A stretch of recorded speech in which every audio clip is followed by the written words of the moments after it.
Good evening. If everyone would please take a seat.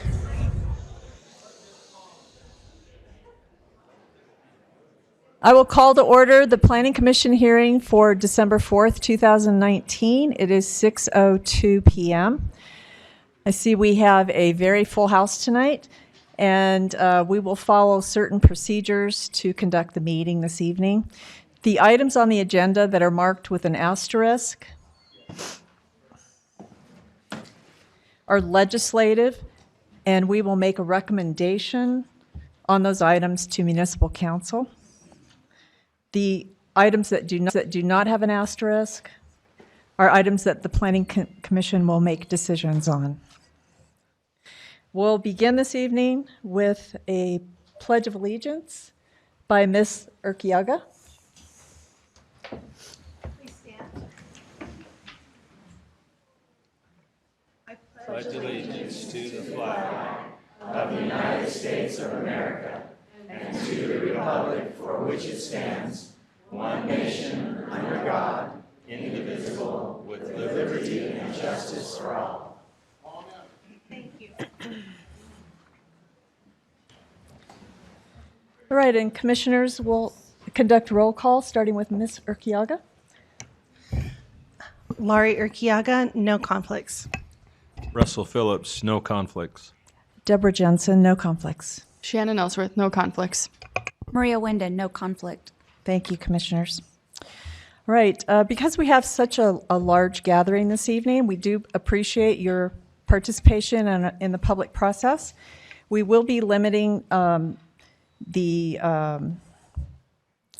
public comment section to 3 minutes per person, and neighborhood chairs 5 minutes. So we greatly appreciate if you can be cognizant of the timer you'll see up on the board when you come up to speak. All right, so item 1 for this evening. Enigma Events, LLP, requests a conditional use permit for a dance hall located at 1700 North State Street in the General Commercial CG Zone. This is in the Carterville neighborhood, and Mr. Wright will present item 1. Thank you. This property is located here just off of 1720 North and State Street. The property is currently a vacant space within this commercial center that the applicant has requested to do a dance hall land use. In this location, the zoning for it is the general commercial zone, which allows for dance halls if a conditional use permit is acquired.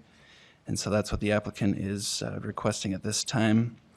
The permit would be to allow them to operate from this location here.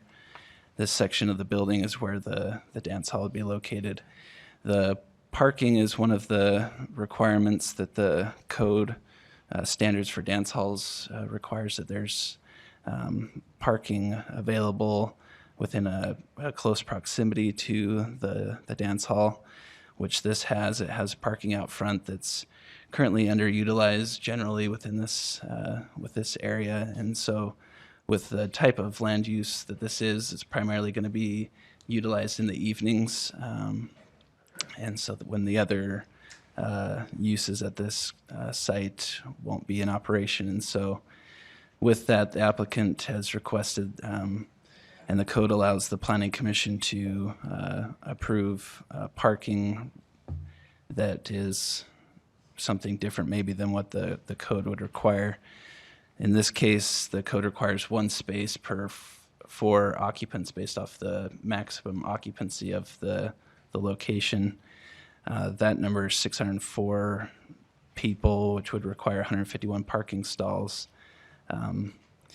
At this location, there's 219 parking stalls, and the applicant would work with the property owner to be able to provide a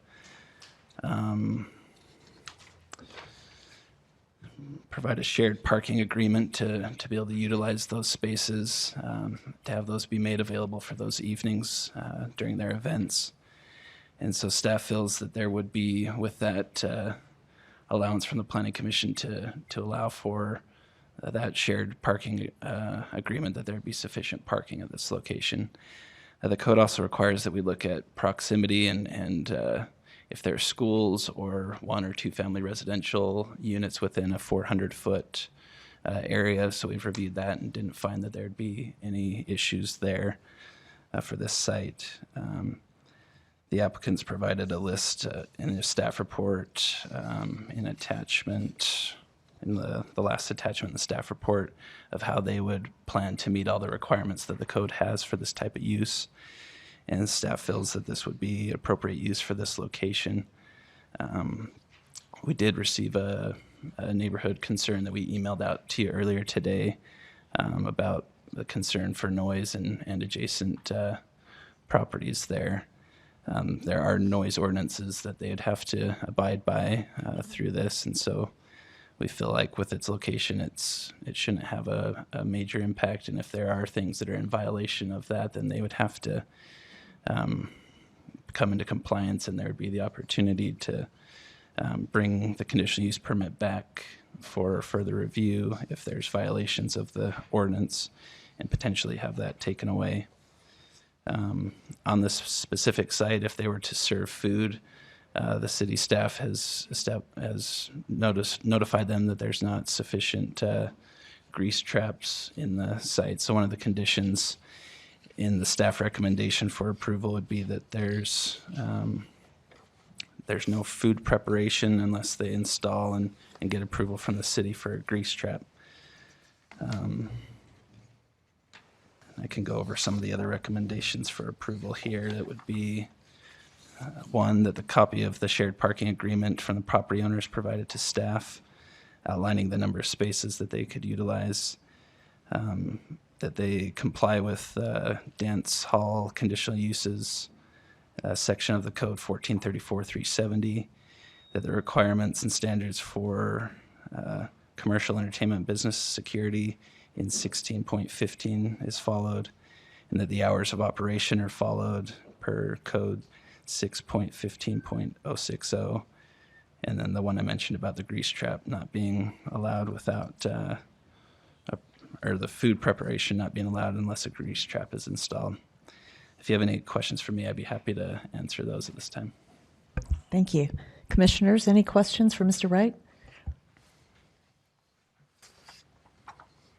Ms. Urquiaga? Yes. Do you happen to know how close the nearest single-family home is to this? Well, not exactly, but it's beyond the 400 feet. I would say probably closer to 500 or 600 feet to the nearest one. There is multifamily across the street, across 1720 North, but the code just says 1 and 2 family as far as what's being restricted. So, yeah, within that general area, there's not any single-family residential. Okay, thank you. Any other questions for staff? You mentioned that there would be a shared parking agreement. Who would that be with? So it would be with the property owner. So this parcel of land is all of this here. So the whole commercial center, there's one property owner. They would need to make sure that they're aware of what the request is as far as the parking goes and that they're in agreement with it, because they have the other tenants that are in there. And we want to make sure that there's not a conflict with too much parking being utilized for this dance hall and not enough being provided or maintained for them to use in the other spaces. So it'd be subject to the landowner giving their approval of that as well. But we're anticipating that this dance hall would be largely an evening use, and the other ones are typically day uses. Correct. Yeah. Any other questions? Ms. Winden?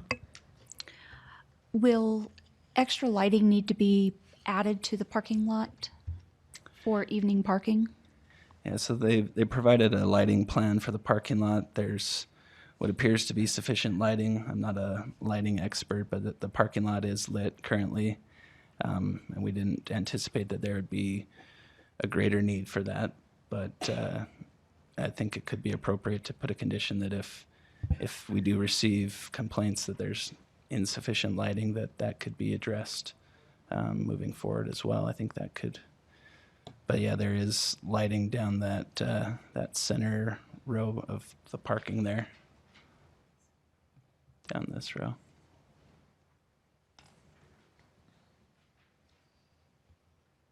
Okay, thank you.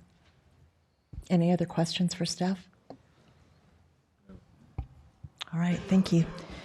All right, at this time, I'll invite the applicant, Enigma Events, to present their project.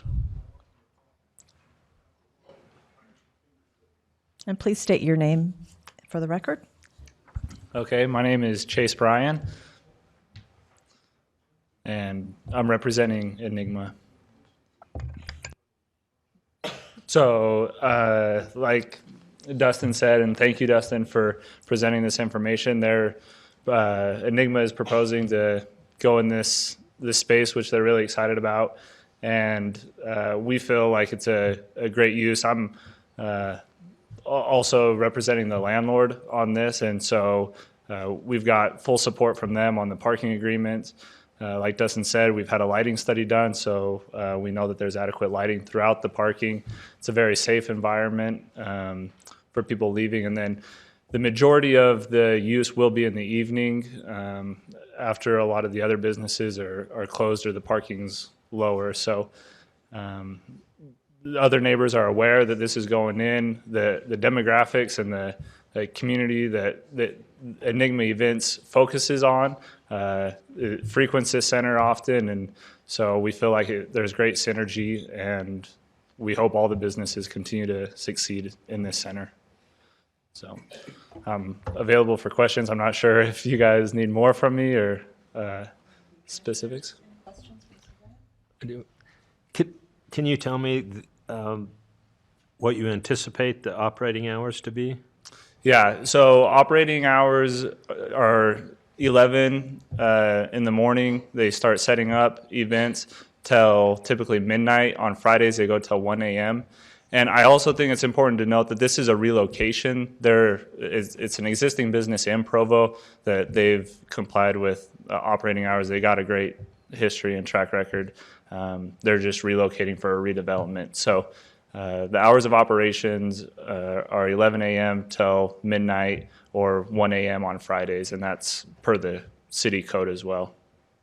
So the current location is within the mill race project. Remember where the mill race is? So that's why they're needing to relocate. Mr. Kiaga? We did get a letter of concern about noise. Can you talk to us about what kind of noise you're expecting in that area, and what you've been doing with your current location and how that has worked? Yeah, so the noise is going to be typical to what's currently at their location, and specifically for this space, they've taken a couple actions to reduce noise. They've elected to go with an acoustic drop ceiling, so there's tiles that'll buffer the sound reverberating upwards. There's going to be those tiles that kind of absorb some of the sound. On the back wall closest to the residence, there's actually a double wall. They're going to create storage back there, so sound passing like in a movie theater will have to pass through 2 walls. So I think it's a very safe and logical place for this type of event, and I think with these sound walls and the acoustic ceiling, they'll mitigate a lot of the noise concerns that you might expect. Any other questions for Mr. Bryan?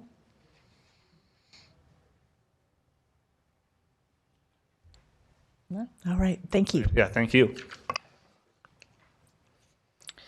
All right, at this time, I would ask if the Carterville Neighborhood Chair is present, if they would like to address item 1.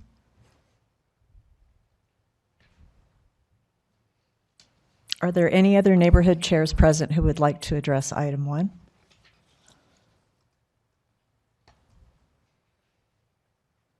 All right, seeing no response to that, are there any members of the public who would like to address item 1?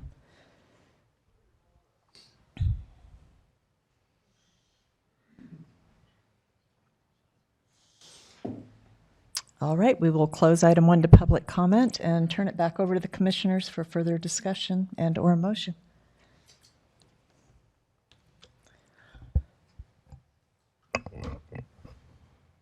Ms. Wyndon? I would just like to say that I don't live far from Enigma Events and its current location.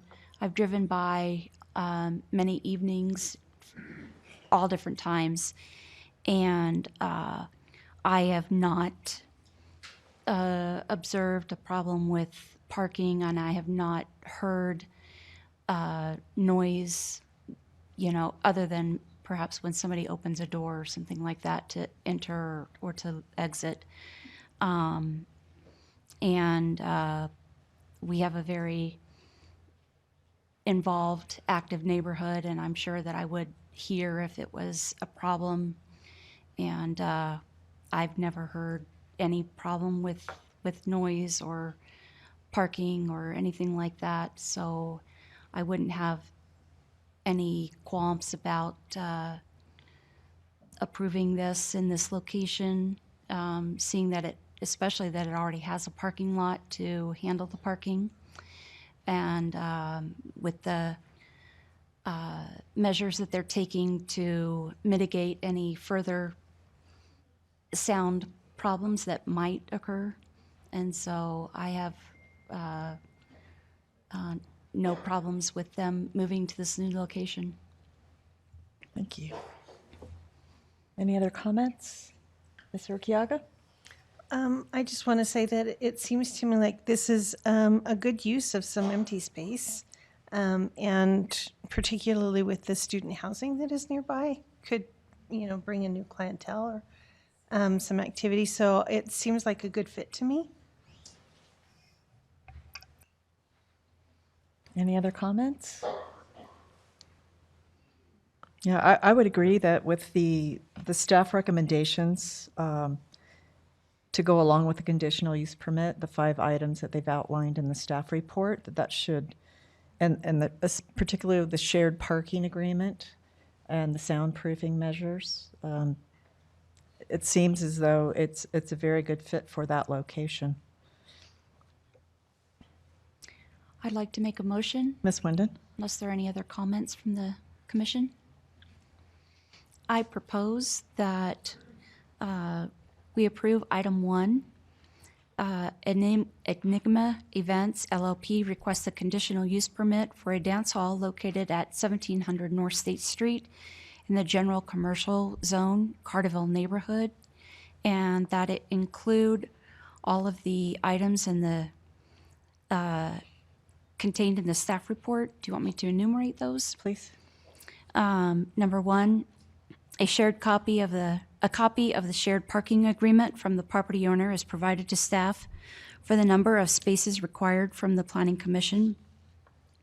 2, requirements and standards in 14.34.370, dance halls as conditional use shall be followed. 3, requirements and standards in 6.15, commercial entertainment business security shall be followed. That hours of operation are followed per 6.15.060. 5, without an approved grease trap, no on-site cooking is allowed, only food warming. Thank you, Ms. Winden. Do we have a second for Ms. Winden's? I'll second. Seconded by Ms. Ellsworth. All those in favor? We Mr. never made Phillips? an agreement to, we never made a recommendation or agreed upon the number of parking spaces as number one.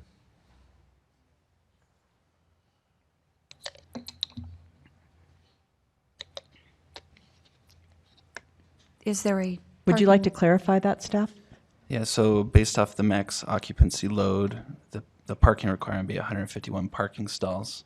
So the agreement could be for that number. That would be our recommendation. I didn't amend your motion. So do you want to state that actual number of parking stalls? Is that, Yeah, I think that would be helpful. 151 parking stalls. okay, so we'll amend condition 1 to specifically state 151 parking spaces.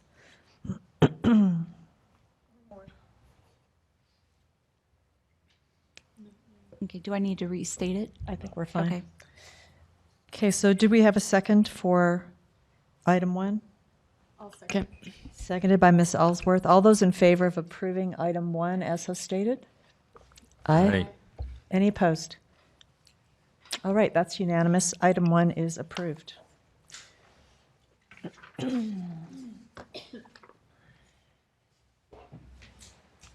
Right, item 2 is for a recommendation from the planning commissioners to municipal council. Item 2, Bob Jones is requesting a general plan amendment to change the land use designation in the Provo City General Plan from agricultural to residential within Section 7 and 18 of T6S R3E, SLM, approximately between 300 to 1,000 east and 4,800 to 6,000 north. This is in the North Timpview neighborhood, and Mr. Maxfield will present item 2. Thank you. The map here shows the general plan designations, and it's be a little confusing. The general plan includes areas that are both within the city and areas that the city would anticipate annexing in the future. In this case, the area shown has areas that are both within the city and outside the city. There are approximately 151 acres involved, 11 property owners. And of that, you can see that there are approximately 95 acres, and 6 of the properties outside the city boundaries, which is by this dashed black line. And within the side, let's see, I said that outside the city, right? Get that right. And inside the city, about 57 acres and 5 properties. Those would be those in this northwest area, and then the Grove properties down below. There are 2 principal property owners with Provo Canyon Estates LLC, and 2 properties which staff believes are both part of the Grove family. And those are included in the request. It does not include several other properties within that same agricultural designation. That is really just up to them, and you can see by some of the descriptions of the zones. These are the descriptions taken from the general plan. talks about agricultural, is established to provide areas in which agricultural pursuits can be encouraged and supported within the municipality. This designation is intended to protect agriculture uses from encroachment of other development until such time as residential, commercial, or industrial uses in such area become necessary and desirable. The second one is the proposed designation for those properties, which is residential. These areas are recommended for residential uses ranging from one-family residential to very high-density multifamily residential uses. Residential and apartment project redevelopment option zones allow for flexible, well-planned, and architecturally appeasing redevelopment. Specific development plans are a similar option for master planning relatively open land. There's a third description given. All of this area is included in an overlay, which is developmentally sensitive land.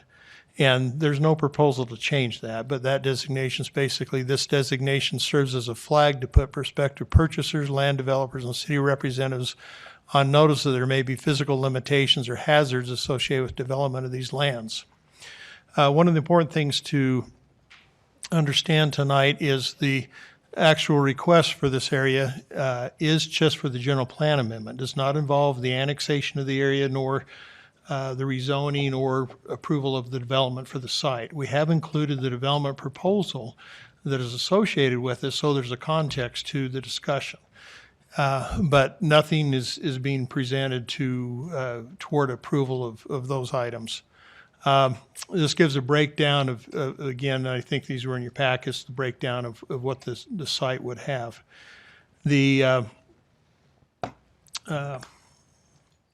If the general plan is amended, that would allow these other things to go forward. If the general plan is not amended, then it's up to the developer to look at the other options for zoning within those areas.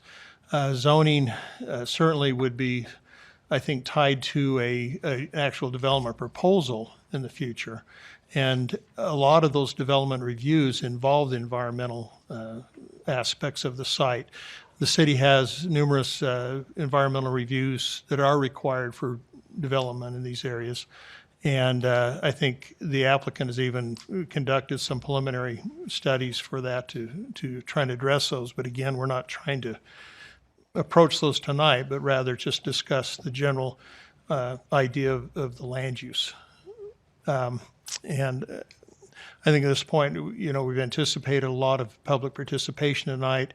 The staff report suggests the Planning Commission continue this item because of the amount of public participation anticipated, so that might be evaluated and absorbed and might allow the Planning Commission to make a better informed decision. We would look for some direction from Planning Commission to staff as to which items you think might need further review or you might need further input on. And if there are any questions. Thank you. Ms. Ellsworth? Yeah, just to clarify, most of this property is not currently in the city boundary, and this is not to rezone this property. It is simply for a general plan amendment in regards to this property. Correct. It should clarify one other thing. The applicant actually owns some other lands that would be included in the development. However, those are already designated residential. Okay. Those are the areas that are somewhat to the west of these lines through on both sides of the development. And so certainly if you need clarification as we go along those numbers, we'll try and do that. But again, there are areas, about 95 acres that are outside the city and about 57 that are already within the city boundaries. And how far outside of the city boundaries does our general plan or land use map cover? It goes about another mile beyond this property to the east. The edge of this property is Forest Service land, lands the United States, basically. Yeah. Start at that point and go, I'm not sure how far east, quite a ways east. So we have a plan for Forest Service property? Yes, we have. Some of that Forest Service land sometimes is open to trades. Okay. And in fact, a piece in this area was generally a trade that the city did with some land up South Fork. And so it's like BLM land. It doesn't mean it's that forever. Right. But right now it's Forest Service land. Thanks. Before we have any other questions for Mr. Maxfield, I'll just clarify that This is a general plan amendment. It's nothing to do with site plans or zoning or anything of that nature. And the plan commissioners are also in receipt of 3 communications from neighborhood groups.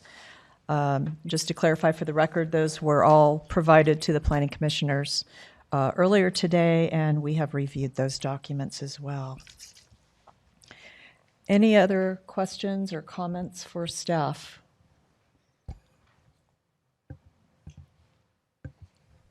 Okay. Seeing none, then I will invite the applicant, Mr. Jones, to present his project for the general plan amendment.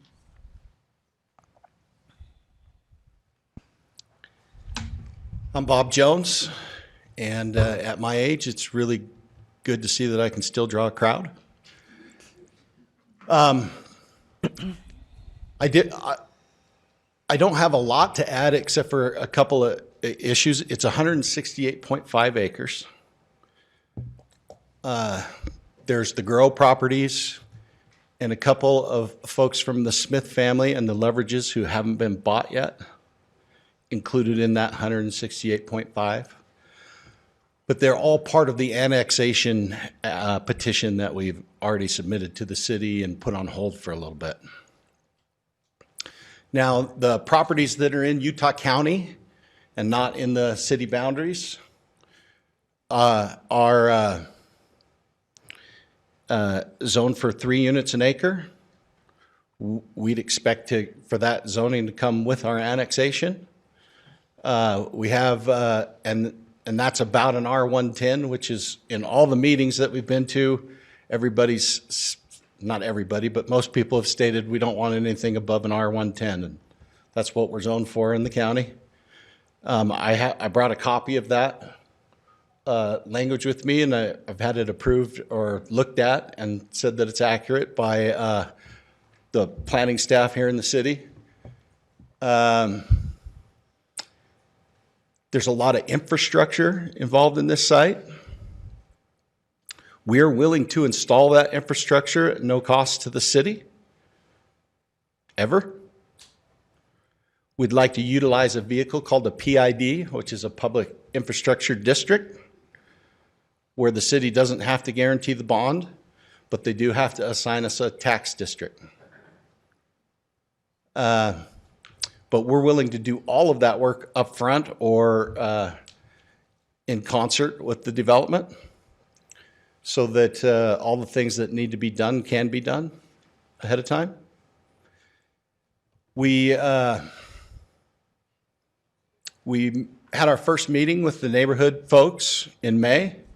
We held off in making our applications so that we could change our site plan to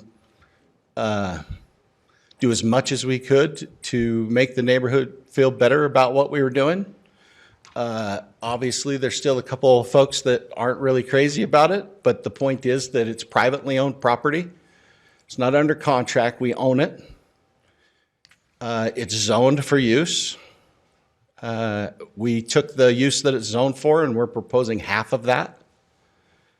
And we're proposing that we'll take large chunks of it and put it in a conservation easement and keep it green for the neighborhood to look at. I think that the only thing left that the neighborhood's asked me to do that I haven't done is not develop it, which is not an option. So I don't know, there's a lot of questions. I could stand up here for an hour and go through it, but why don't you ask me what you need to know, and then maybe we can have some comments from the neighborhood, and then I can come up and address those comments. Thank you. Commissioners, any questions? Ms. Ellsworth. So this is for 165 acres? 168.5. Okay, 168. And how much do you own? All but about 13 of it. Okay. If I could clarify again, the numbers, 151 are in the agricultural designation. The rest of the areas are already designated residential. That's why there's a discrepancy in those numbers. The 168 includes the lands that Mr. Jones owns, but are already designated as residential. Thank you. Any other questions? Ms. Urquiaga? Yeah, I think I have a couple. I want to understand a little bit more. You have a current zoning that is outside of Provo, but it would allow this to be done without us being involved. Not exactly. Okay, So the rules governing borders and what you can annex and what you can't annex and what you can disconnect and what you can't disconnect have to do with infrastructure. So as it sits in the, and I've actually been in legal cases both ways. So I once took a third of the city of Bluffdale and disconnected it and moved it into Harriman. It's the largest in the history of the United States. I thought that was pretty cool. But also I've been involved where a city wouldn't annex property that needed its infrastructure to be used for its designation. And that was a couple of years through court, but the court forced the city to annex it, give the zoning designation, and pay for the money lost over the 2 years. So the rules that govern annexing and disconnecting mostly have to do with infrastructure and borders. so this is because you want to connect to the Provo water, sewer, and all of those kinds of things that it needs to be tied together. Well, what we were told when we first started talking with the city about this particular property was that the city had a great need for more water storage.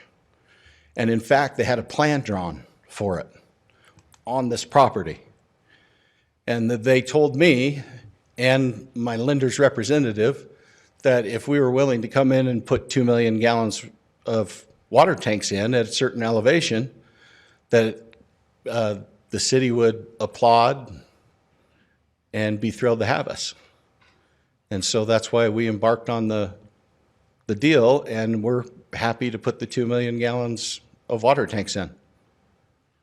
Ms. Urquiaga, from my experience with the county, it's the county's typical policy that they don't want serious development in the county, and they prefer that serious development be in a municipality. Okay, thank you. And explain to me a little bit more about the PID. PID is a new law that was passed in the last legislative session, I think May, where in the past, if you were to do a SID, which is a special infrastructure district, the city had to come in and guarantee the bond, and you had to do a cooperative to get the money back and stuff like that. This is a completely different deal where you form its own tax district that the city's not involved with. And so anybody that currently lives in Provo is not burdened by this tax. They're not required to hook into it. It's just everybody that uses the infrastructure, they have to voluntarily agree to be in the tax district, right? So then I can still give the infrastructure to Provo City, and they can maintain it and bill monthly bills for it and stuff like that, or I can keep it. I'm good either way, whatever the city of Provo decides. When I first started working on the project, I was told, listen, the city doesn't want any responsibility for new development. You have to put the roads in and maintain them. And about 3.5, maybe 4 months ago, I was in a meeting with the engineering department, and I was told that the city now felt different about that, and they wanted me to dedicate everything to the city. So I'm happy either way. I'm just putty in your hands. Just tell me what you want to do. I'm happy to do it. Mm-hmm. So I have one more question about Sure. the PID. You mentioned that it's a tax district for infrastructure. So that tax is collected from the new residents that are using the infrastructure. And what exactly does that include besides roads, sewer? Does it include power, Well, water. water? Yeah, power. What's that? Stormwater. We have to put in quite a bit of storm drain to to make the project work properly, not have to store on site too much.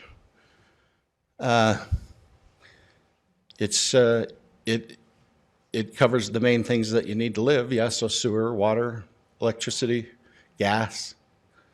We have a major gas line on the property that we've got permission to move into the roadway. There's a bunch of power lines where we've gotten permission to consolidate them and put them along the roadway.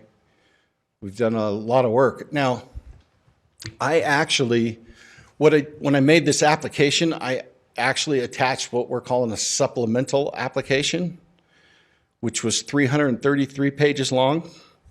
I included the PID law in that package.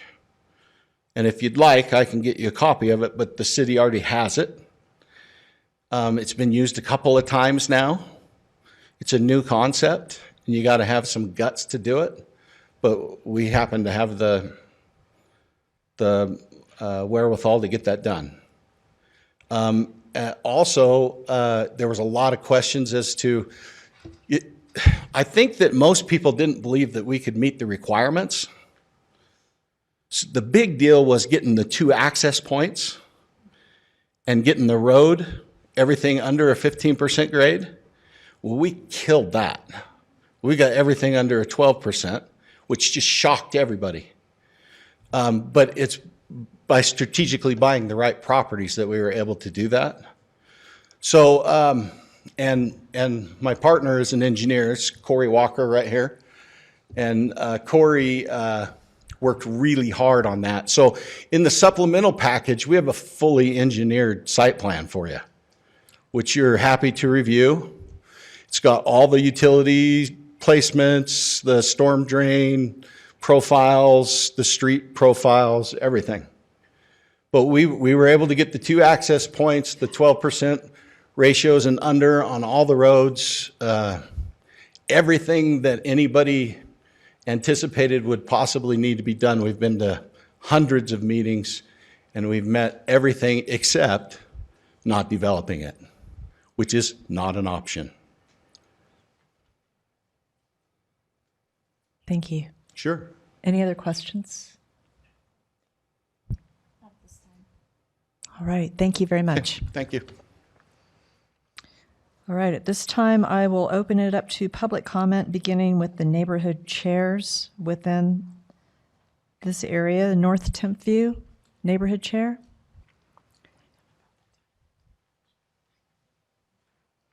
And again, we will be instigating the timer for this portion of the hearing. Hi, Bonnie Morrow, North Tempview Neighborhood Chair.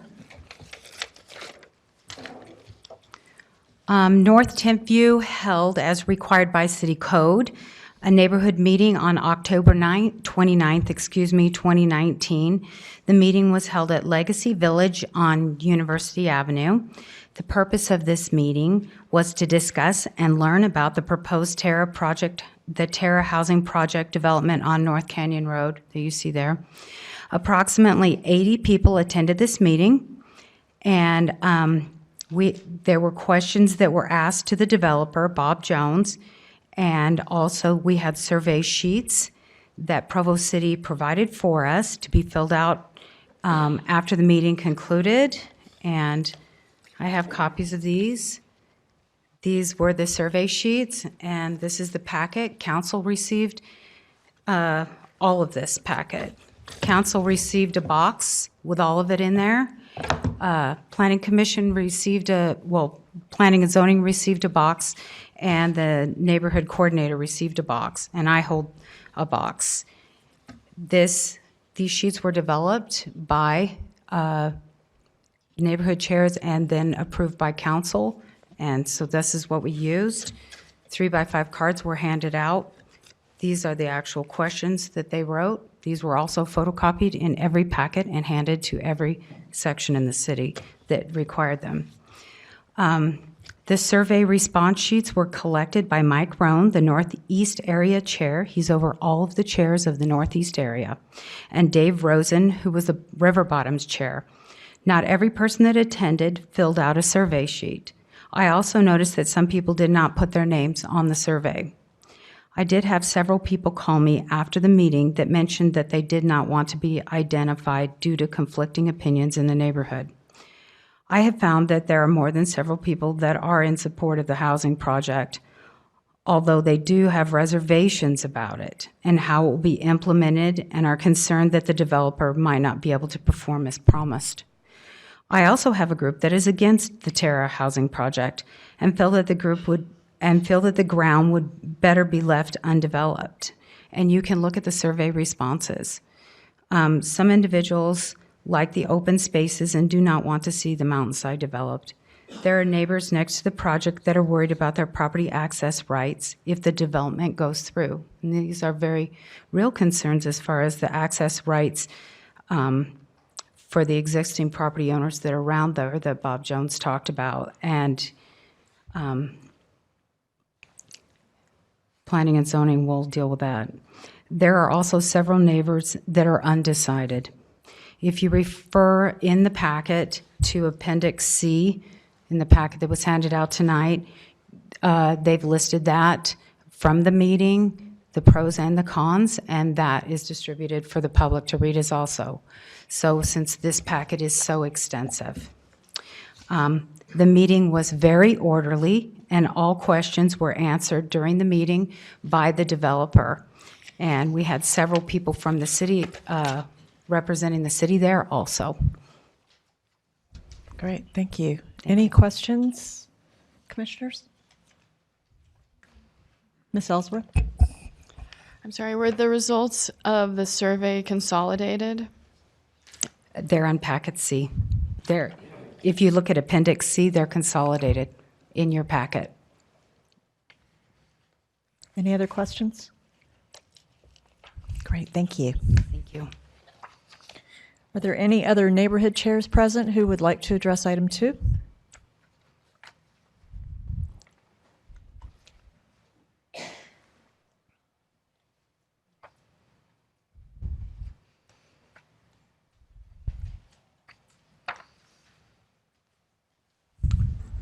My name is Richard Pratt, and I'm the neighborhood chair of Sherwood Hills neighborhood. And the only comment I have, I think it needs to be continued and studied more than what it has, so the neighbors can see what's actually there.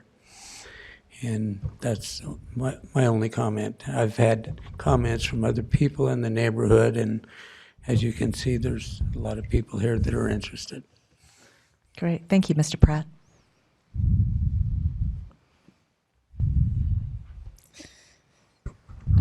Sharon Mehmet, I'm in the Edgemont neighborhood, but I'm also the vice chair of the Northeast area. I've glanced over the report, and I have a couple more comments than Richard. Sorry, as we go quickly. It should be noted that the area within this proposal is also located within a developmentally sensitive designation on the general land use plan. The proposed amendment does not affect that designation. I'm curious how your map doesn't really show where that designation is specifically. And so why change the general plan to residential in a sensitive lands area? Question 1. Question 2, directly from your report, says, as included within the city's general plan, the existing agricultural designation is intended to protect agricultural uses from encroachment of other development until such time as residential, commercial, or industrial uses in such areas becomes necessary and desirable. Staff doesn't mention, and I don't see that it's in code, how we make that determination, what's necessary and desirable for this area. So who gets to make that determination at this point? And my last comment would be that on October 29th, I could not go to the neighborhood meeting because there was a council meeting going also that day and other things going on in the Northeast area. But in work session, a discussion regarding a potential sensitive lands ordinance amendment was brought forward because of the gravel pit in the area, which is kind of on your map, but is not being discussed, but is also part of this area and should be in the discussion, in my opinion.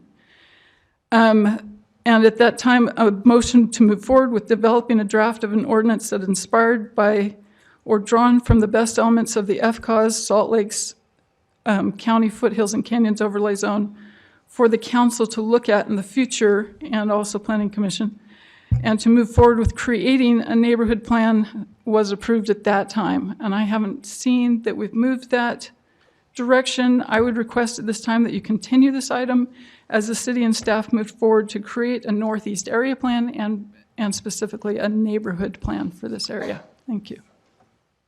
Thank you.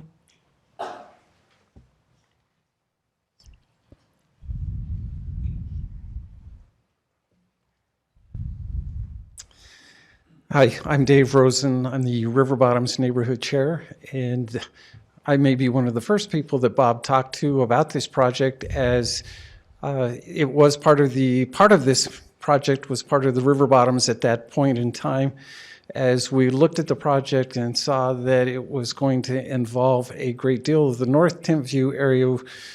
As neighborhood chairs, we petitioned the city that they look at rearranging the neighborhoods such that this whole project could be part of one neighborhood rather than split amongst various other neighborhoods.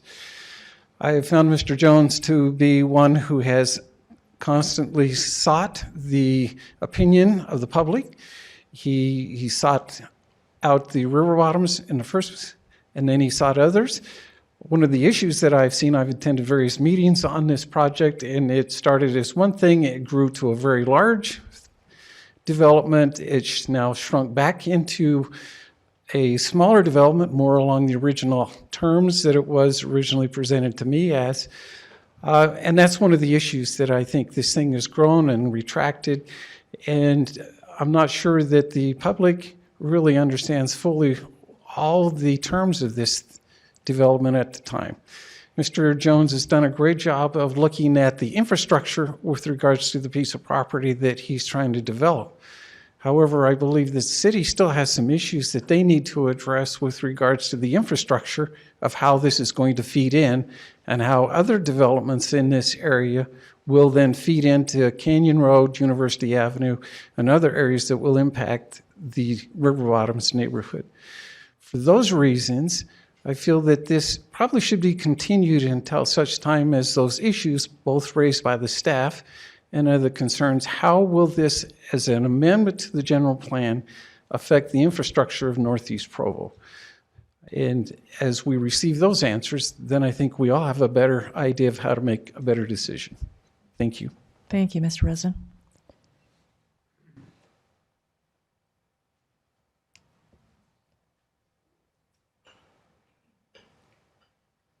Any other neighborhood chairs present who would like to address item 2? All right, we will open it up to the general public at this time. Please state your name and affiliation for the record. Happy to. My name is Craig Christensen. I live in the Sherwood Hills neighborhood. Many of us have been concerned about this project in the Provo Northeast Foothills. To be clear, we're not about Keep Provo Provo. We're about Keep Provo Beautiful. Our concern is that, in fact, as a result of this project, there's been a number of us who have gotten together. In fact, many of those folks have actually come here tonight. In fact, could I have everyone who has come to address this issue specifically on behalf of the neighbors who have concerns about it, would you please stand up, please? Now, I have them stand up to save time, so you don't have to listen to everyone. Thank you very much. The challenge is that a lot of work has been done. Now, I've had the opportunity to also meet with Mr. Jones. I appreciate that he's listening. I appreciate that he's addressed some density issues. I appreciate that the city staff has made themselves available. The challenge is all of these people haven't been a part of that discussion. And to say that one meeting on October 9th represents rich discussion is like saying a drive-through at McDonald's is a rich Thanksgiving feast. These neighbors want to actually have some say in what that looks like. See, the trouble with this map is we don't fly over these neighborhoods. This is the seagull view. See, what our neighbors are concerned about is what it actually looks like. We know what Traverse Mountain looks like. We know what, when it gets a little out of control. I'd love to see some pictures of what it looks like. Now, I've seen from the development plat, multi-storied, multi-unit development houses on tops of these bluffs and peaks. Now, keep in mind, there's East Lawn Cemetery at the bottom. That's the low portion. We're going way up the mountain. I'd like to see what that looks like. So when you see this kind of attendance here tonight, the concern isn't, no, you can't have property rights. Well, of course you can have property rights. All of us have property rights. The concern is, what are the implications in terms of developing these foothills? And yes, there are concerns. And no, there has not been robust discussion. I'm sure there have been things going on for a year or years. But all of these people are saying, and we want a voice as well. So to continue this would be a request. I was going to say a galactic understatement, but I didn't want to overdo it. There is so much more that needs to be explored. So what I would ask is that this group, in terms of the commission, would help to facilitate that kind of discussion. There are many of us who want to make sure that Provo grows beautifully. And we're not making any judgment that it won't be beautiful. It's just that we have no idea. And that's why you see the return you have tonight. Thank you. Thank you, Mr. Christensen.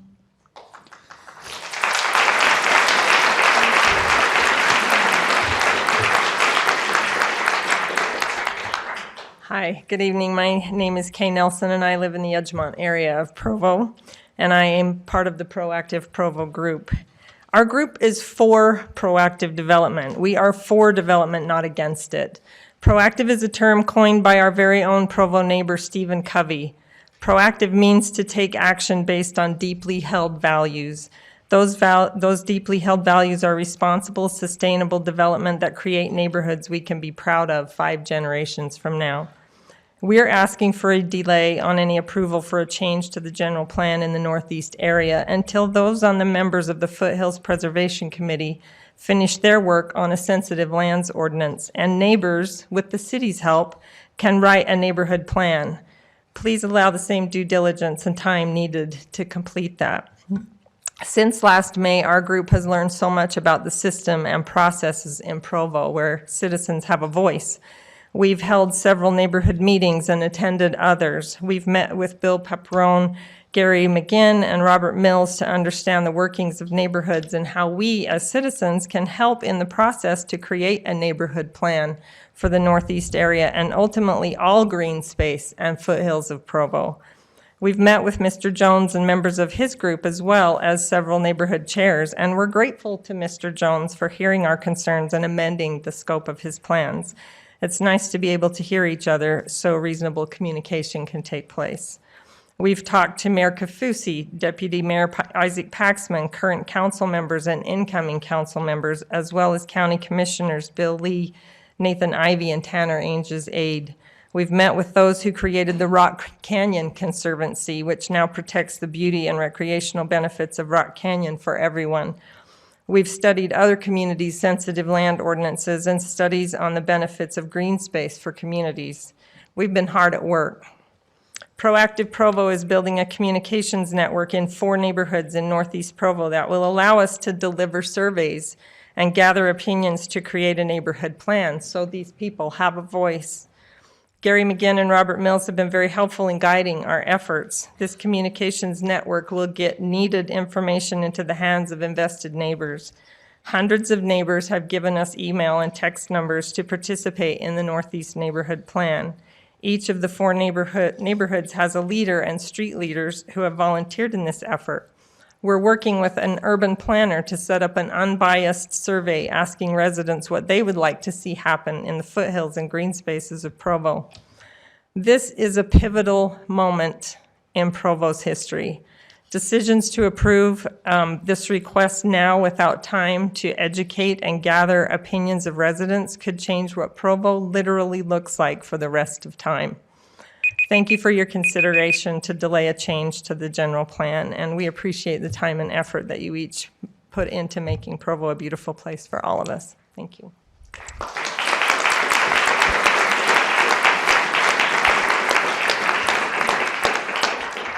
Good evening. I'm Angela Maurik. I'm also a resident of Northeast Provo and the Timpview area.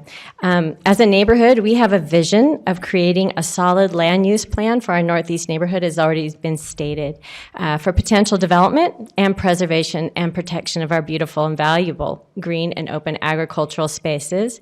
We collectively need to have a city conversation, something that's been lacking, to create a working definition that leads to action.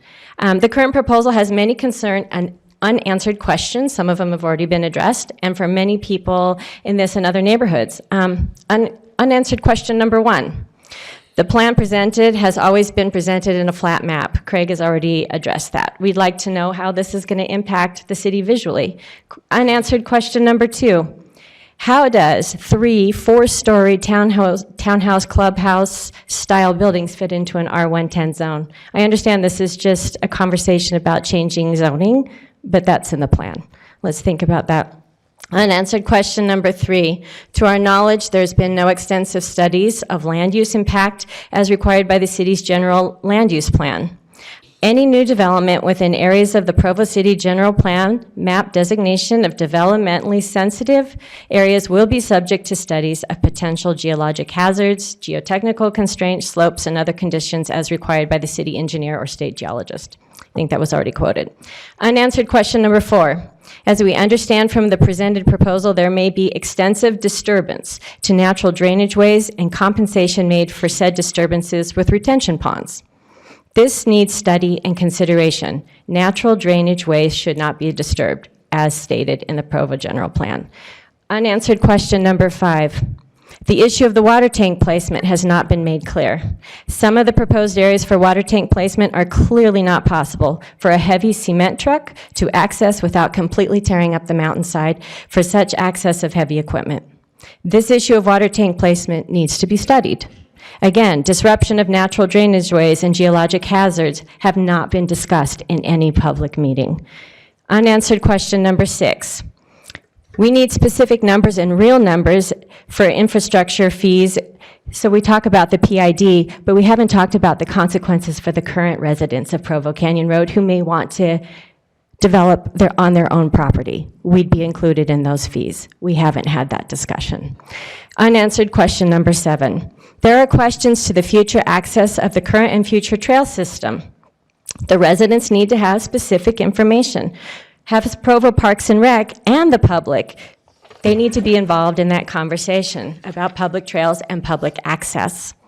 2012-2013 survey by Provo Parks and Rec addressed this, that we all want a voice in this. Thank you. Thank you.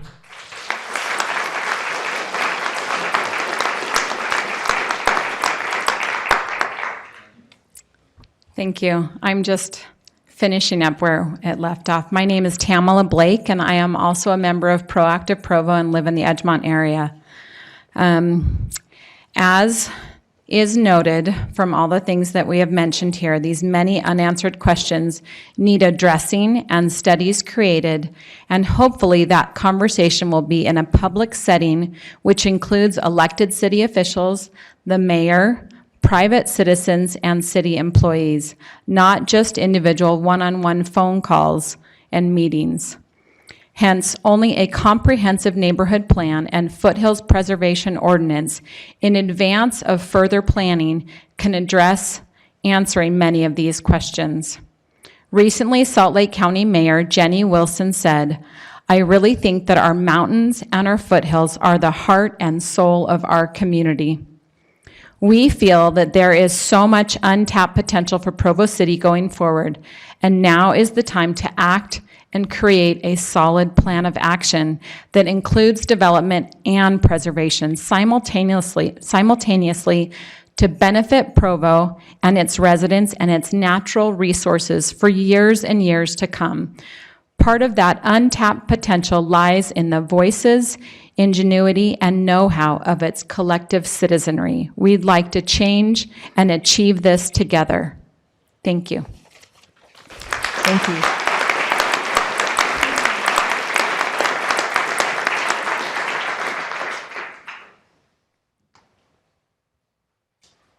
Any other members of the public who would like to speak to item 2?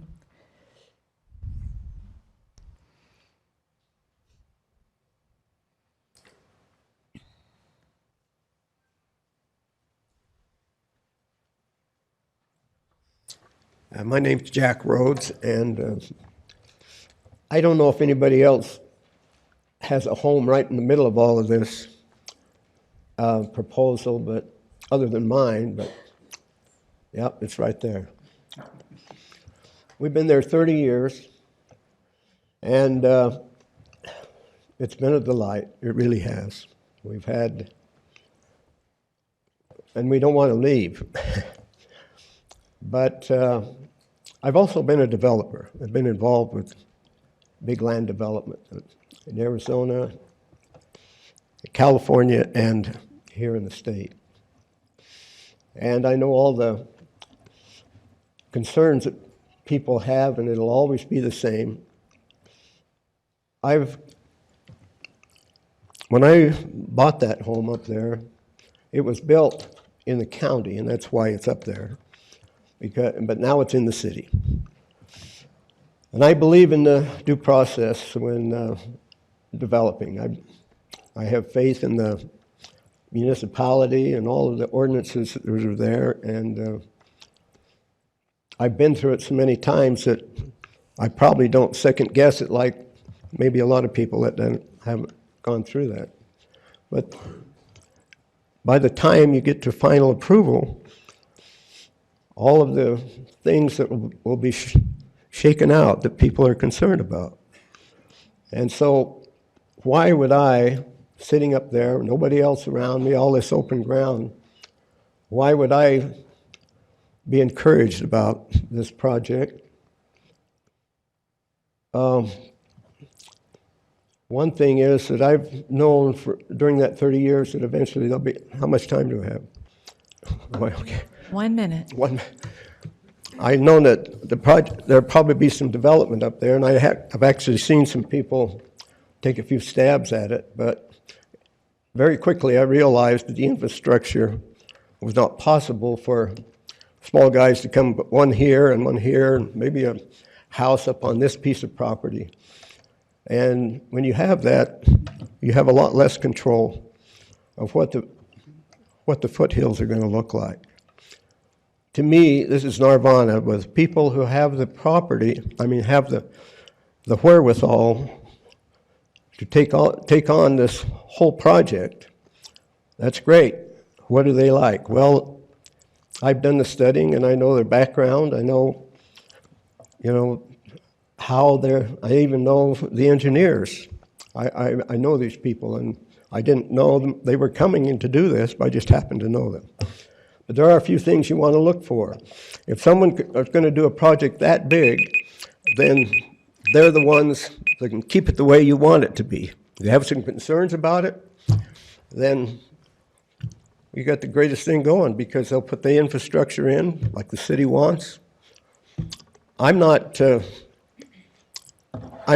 involved. I don't have a stake in this project other than I am thrilled that somebody can take the whole project and make it look like $1 million, and it won't be just hodgepodge all over the foothills. Thank you. Thank you, Mr. Russ.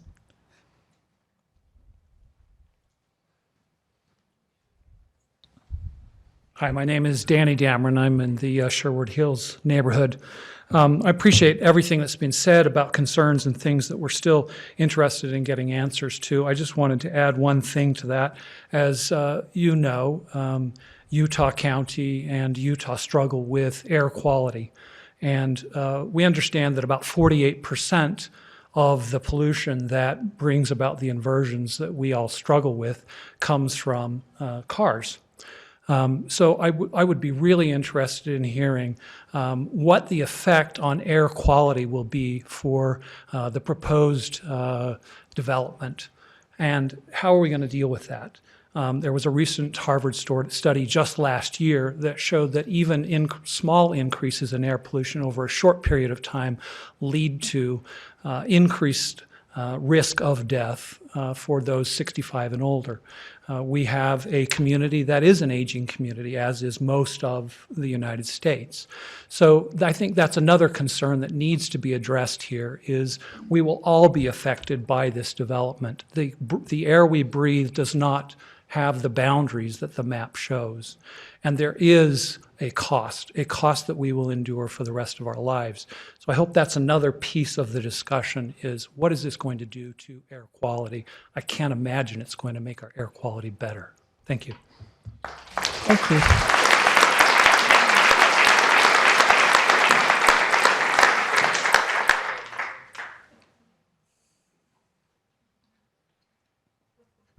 Hi, I'm Hunter Gibson, and I live in Northeast Provo. And I have lived there all my life, and I chose to move back there after getting married because I love it, and I love the peace and the green space. And this was lightly touched on, but my husband and I love running in the foothills, and this is such an easy access point and so beautiful for us. And I think I don't understand all of this, but whatever agricultural land and whatever the Indian Hill Trailhead is part of, which is up there, I can tell, but I can't really tell because this map is the worst, just needs to be taken into consideration, because there are so many of us who value that so much and value where we live because of that.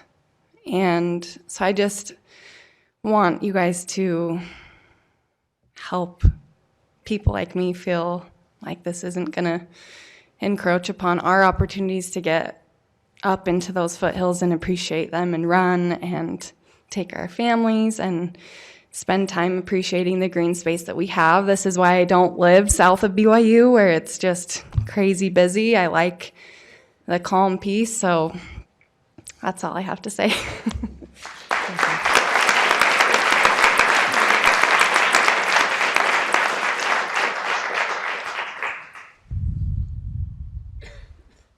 So I'm Elizabeth Coleman, and I couldn't make it to the other meetings. I do live in Northeast Provo. I've lived there for 30 years plus. I agree. I like to run up in the foothills. It's one of the things I do often. There's a lot of places that are privately owned, and we don't go in those areas to run. But looking at the map, you can't tell where you can go up in the foothills now. But my concern is like all the wildlife that's up there too. There's a lot of deer, turkey, bobcats, cougars. You know, what's going to happen with them? Because they do come lower to eat during the winters. So that's my concern. Thank you.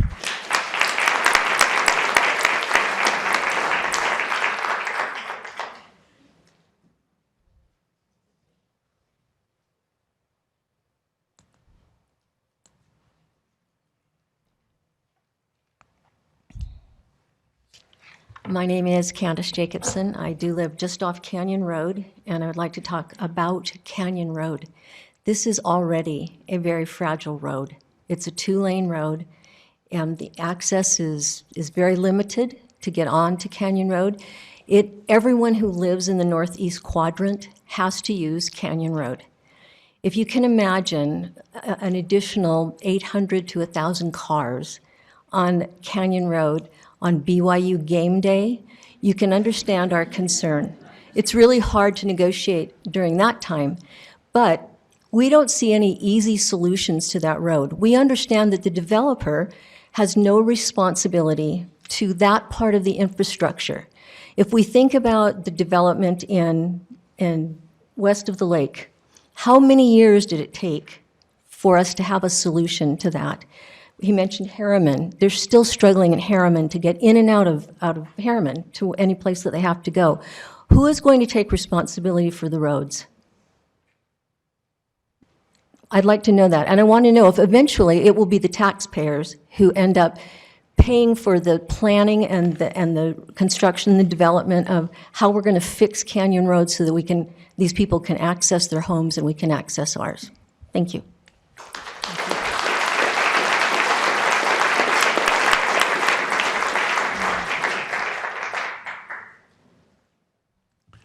Good evening. I'm Jim Howard, and I'm not a professional in this area.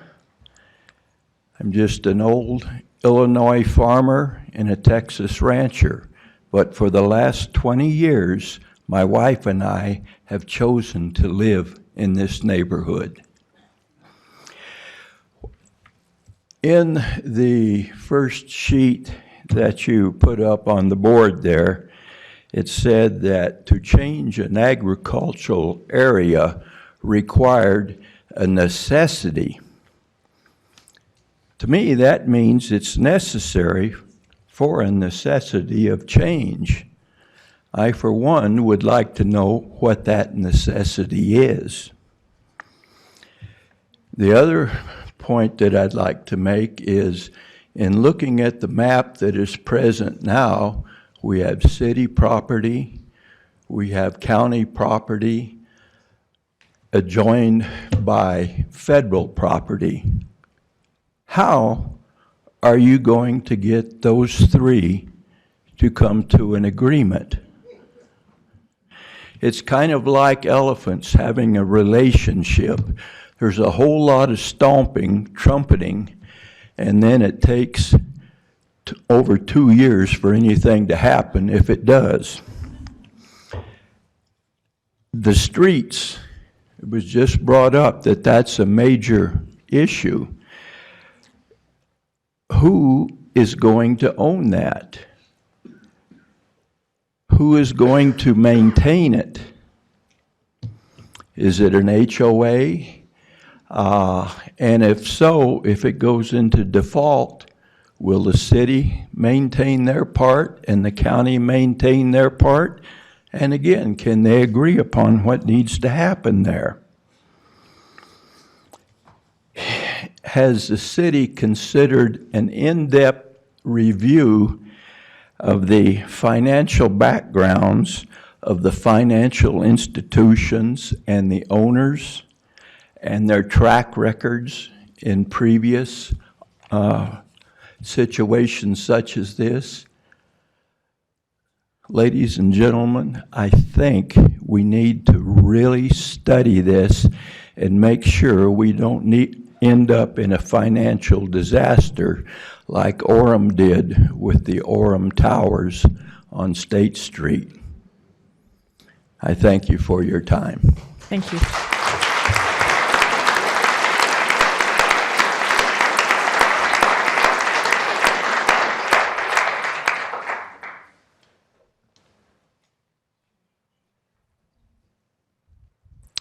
All right, do we have any more public comments at this time?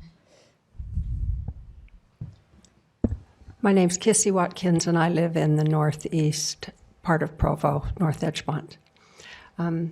I'm just putting in a plug for the continuance.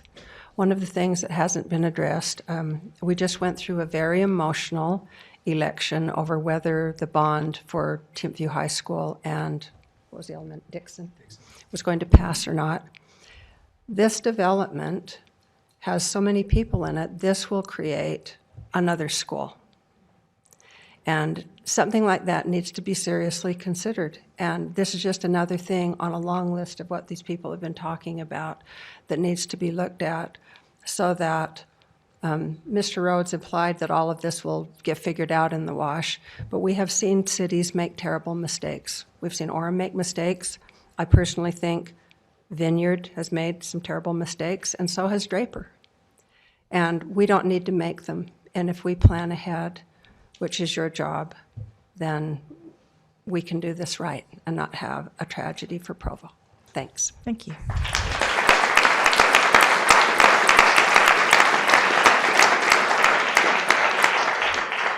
Any other public comments at this time?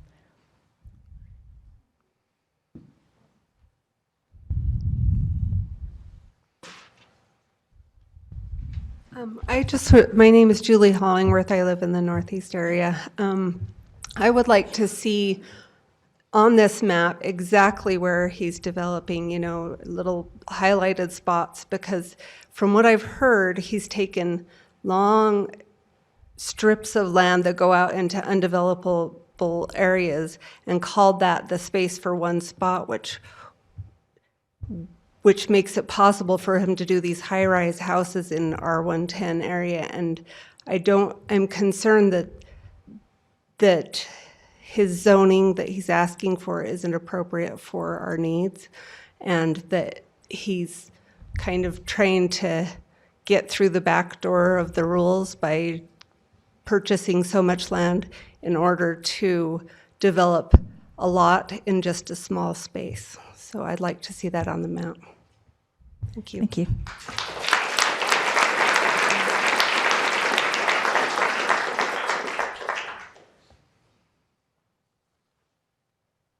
All right, we will close this portion of the hearing to public comment and invite Mr. Jones to the podium to address any of those concerns that he heard expressed.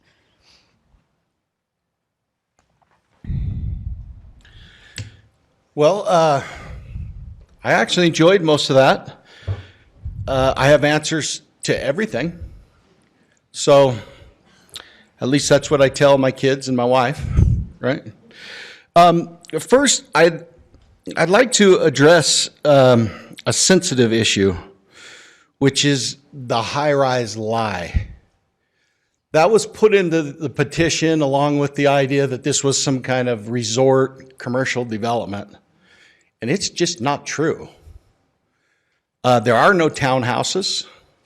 I removed those after meeting with the city. So it's a falsehood that's being put out there. And I don't appreciate it, and I don't think it's fair.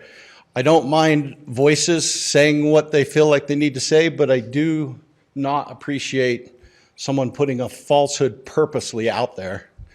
The person who's doing that has met with me several times and knows that that's not true, and she insists that it is. So I just want to handle that one first. Air quality. Gosh, I don't know what to say about that. Of course, growth of people brings more pollution in a very small way for each person.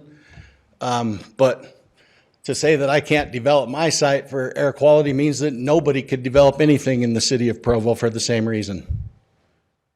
Wouldn't it? Anything other than that would be arbitrary and or capricious, which is illegal for the city to do. Provo's going to grow. It's a beautiful place. Lots of people want to live here.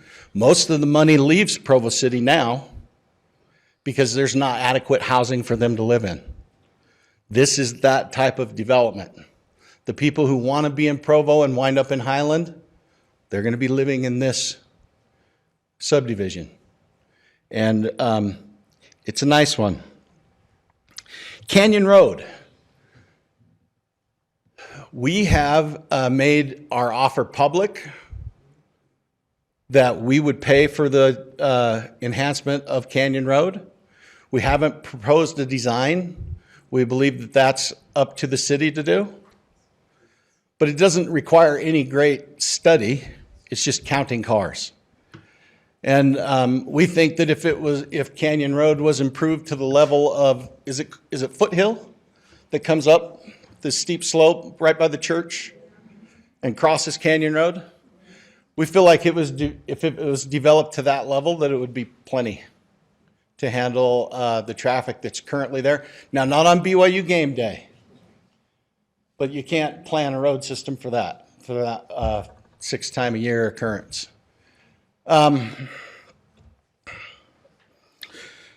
Agreement between all governmental entities. That's already done.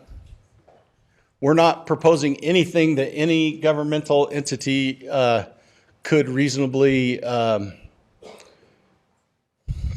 disagree with. Everything that we've done is per code. Even the general plan amendment that we're proposing requires 0 language change in your general plan. We meet every single governmental restriction that exists. Every single one. Okay? So there are no issues there. The older gentleman, the last gentleman that moved here 20 years ago, had some good questions. I appreciate his concerns. So let's first talk about the word necessity in agricultural zone. As a real estate developer who's developed well over 200 sites, I would say that 90% of the sites that I buy are agriculturally zoned. That's what a city does with a piece of property that is not ready for development yet. So that it can be, so that guys like me have to come in here and talk it through with you, right? That's how it works. The word necessity means if there's a demand for the housing. That's what it means. And by gum, there's a huge demand for what we're proposing. I haven't done any advertising. I don't have a single sign up. I haven't even talked to anybody, and I get 3 calls a week. I've got 20 reservations already without being able to guarantee them anything. I haven't taken any money on them because it's not legal, but I have 20 reservations from people calling me. Just they found my number. A couple of them signed that original petition and then found out what we were really going to do, and they've signed reservations. They want a house there. What's being proposed is magnificently beautiful. It's not gonna hurt what the community's seeing. Now it's going to be manicured. So as you see on the site plan up here, look at all the green space. You see those big green blotches? Those are all areas that I'm going to preserve. Oh yeah, I'm okay. We're going to preserve those areas for the public to continue to look at. That's what, in our Utah County zone, this is what it says. And I have a copy of this if you'd like it. Density. The dwelling units may be situated in one or more buildings, and the building locations are encouraged to be clustered, provided that the total number of dwelling units within the development shall not exceed 2 times the number of acres within the development. The ratio of dwelling units per acre may be increased from 2 times the number of acres in the development to 3 times the number of acres in the development. That would allow me about 600 units. I'm proposing 260.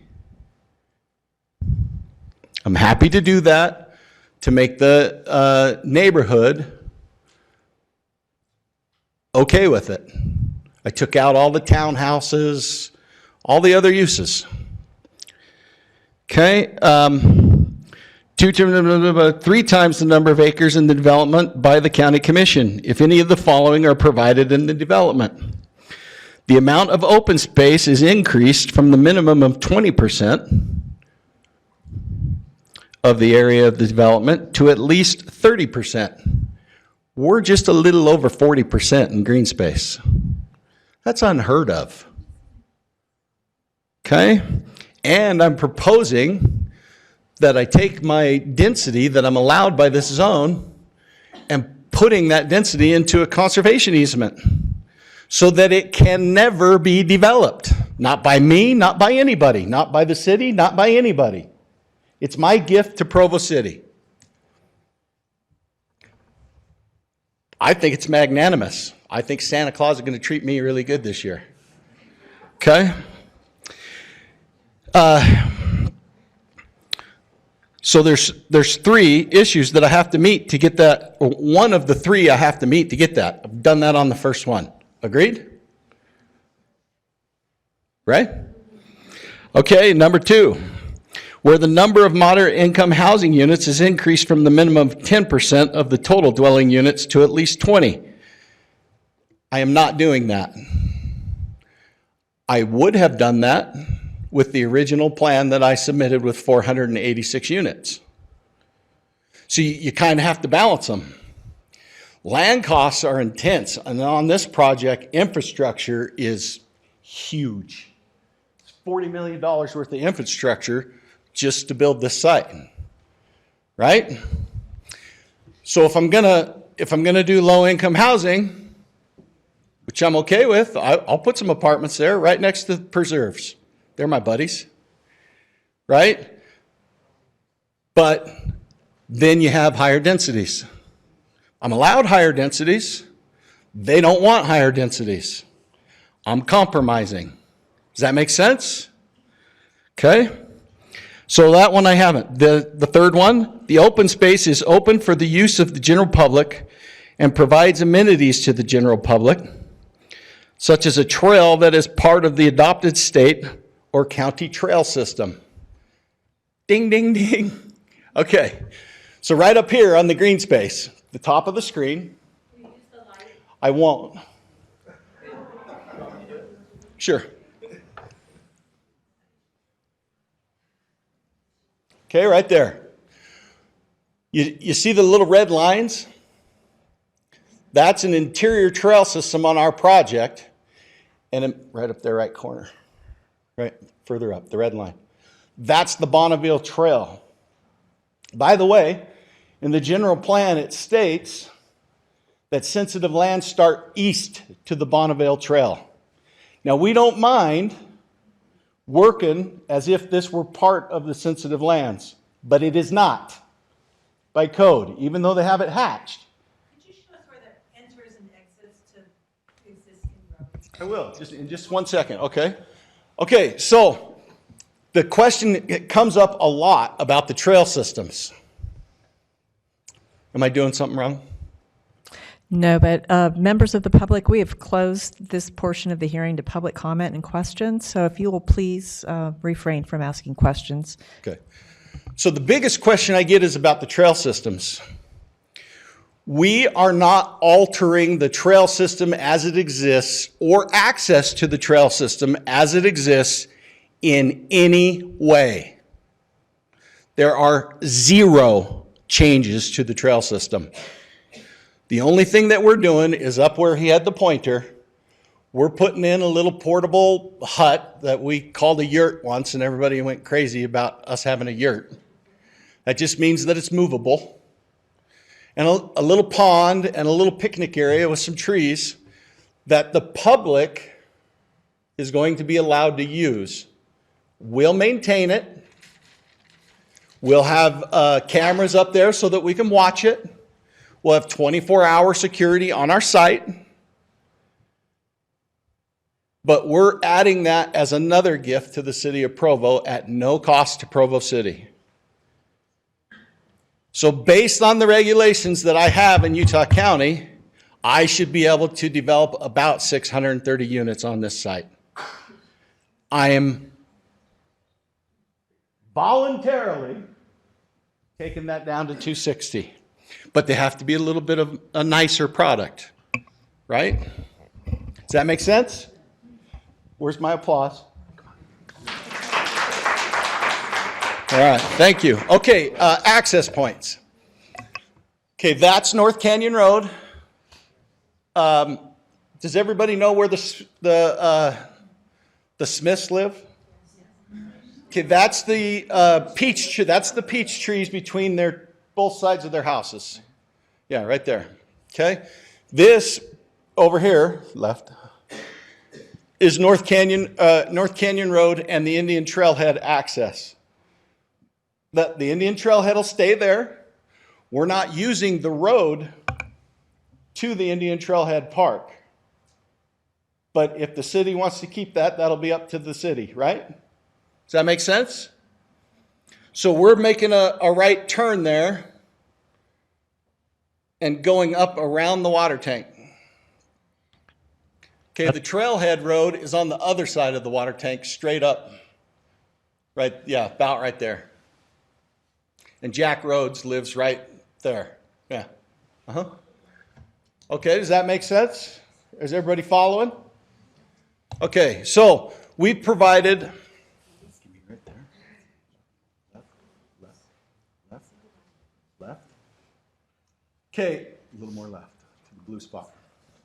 We've provided an access point there to the east. Down there, down to your left. Down left. We've provided an access point there to the city that Provo, the piece of property that Provo City owns right there. It's about 40 acres. We originally, when we bought the property, it came with a purchase contract with Provo City for that 40 acres. Provo City made it clear to us that they did not want to sell it, that they wanted to preserve it for the citizens. And the trail system runs on that property. And so we removed it from our map after meeting with the neighborhood councils and the neighborhood, the Proactive Provo, I think is what it's called, right? So we removed that, but we have provided an access point. Okay, now over here on the Groves property, right down, right there. There's a road that goes into the cemetery, and we've provided access there. That's the one that Provo City's proposing, which we would cooperate in building. And then down, right there, down, right there. Our neighbors to the south, the preserves, need another access point. And we've agreed that we would allow them to access our roadway right there. So our project has access in every direction. Multiple access points in every direction. And this one, this by the little pond there, to the left, right there, that one can actually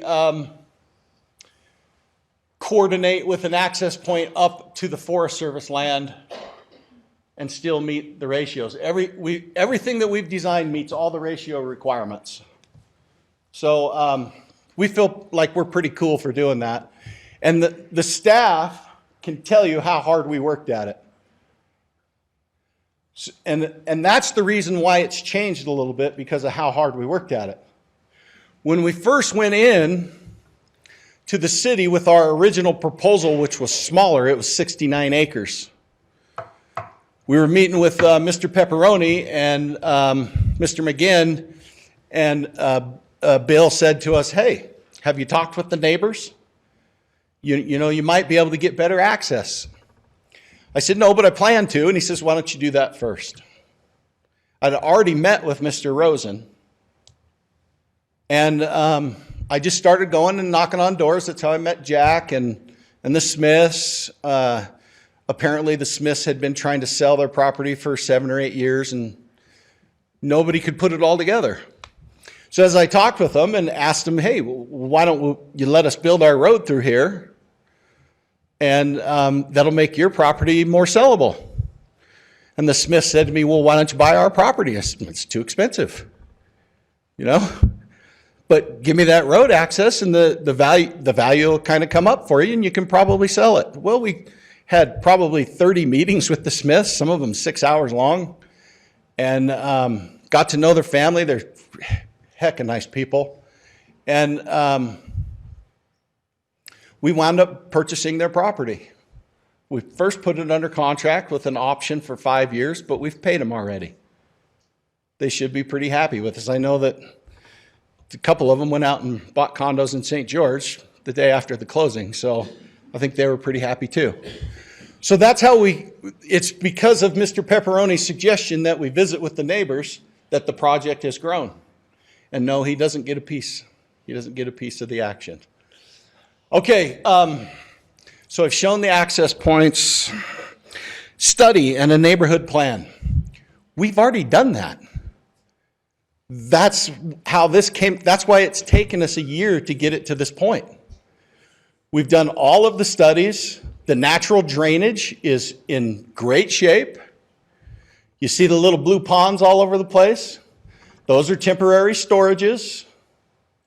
And then you take storm drain piping down to the road here, this furthest one to the right, down to that point, and then we take it straight down the road. In some points, we're 26 foot deep to have the grade, right? Water rolls which way? Downhill. So in some points, we're 26 foot deep, and then we hook into the storm drain that has extra capacity and go across University to the river. So everything has been accounted for. There is really no need to study our project any further. You may want to plan ahead for what you want to do with the rest of the neighborhood, but we're within our rights to do what we're proposing right now, and we've done all of the studies that need to be done except for one, which is geological or geotechnical. We made an application to do those studies, and the city asked me not to do it. They wanted to go through this process first. And I've been I think the staff will tell you that I've been very cooperative. Several of the neighborhood folks have got up here and told you that I am very cooperative. And I am. I want to do anything I can to make Provo a better place to live. That only benefits me, right? I am in this for the money. If I'm going to sell these lots for what I think I'm going to sell them for, I'm going to have to build something extra specially nice. And that's what we intend to do. Okay, that answers Craig's question about beauty, right?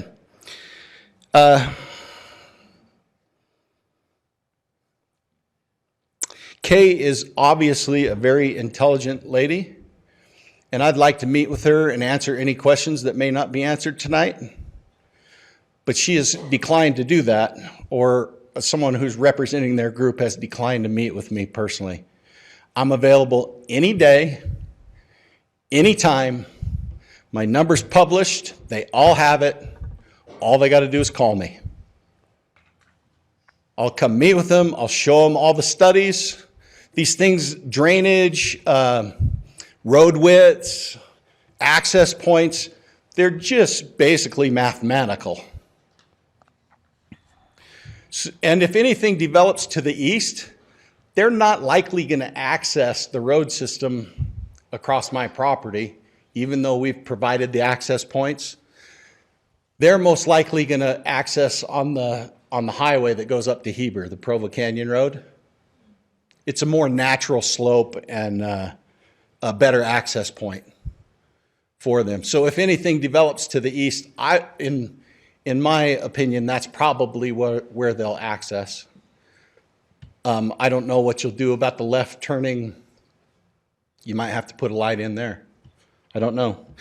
But as far as, okay, the water tank, this idea that the ground's not okay for the water tank, that is a red herring completely.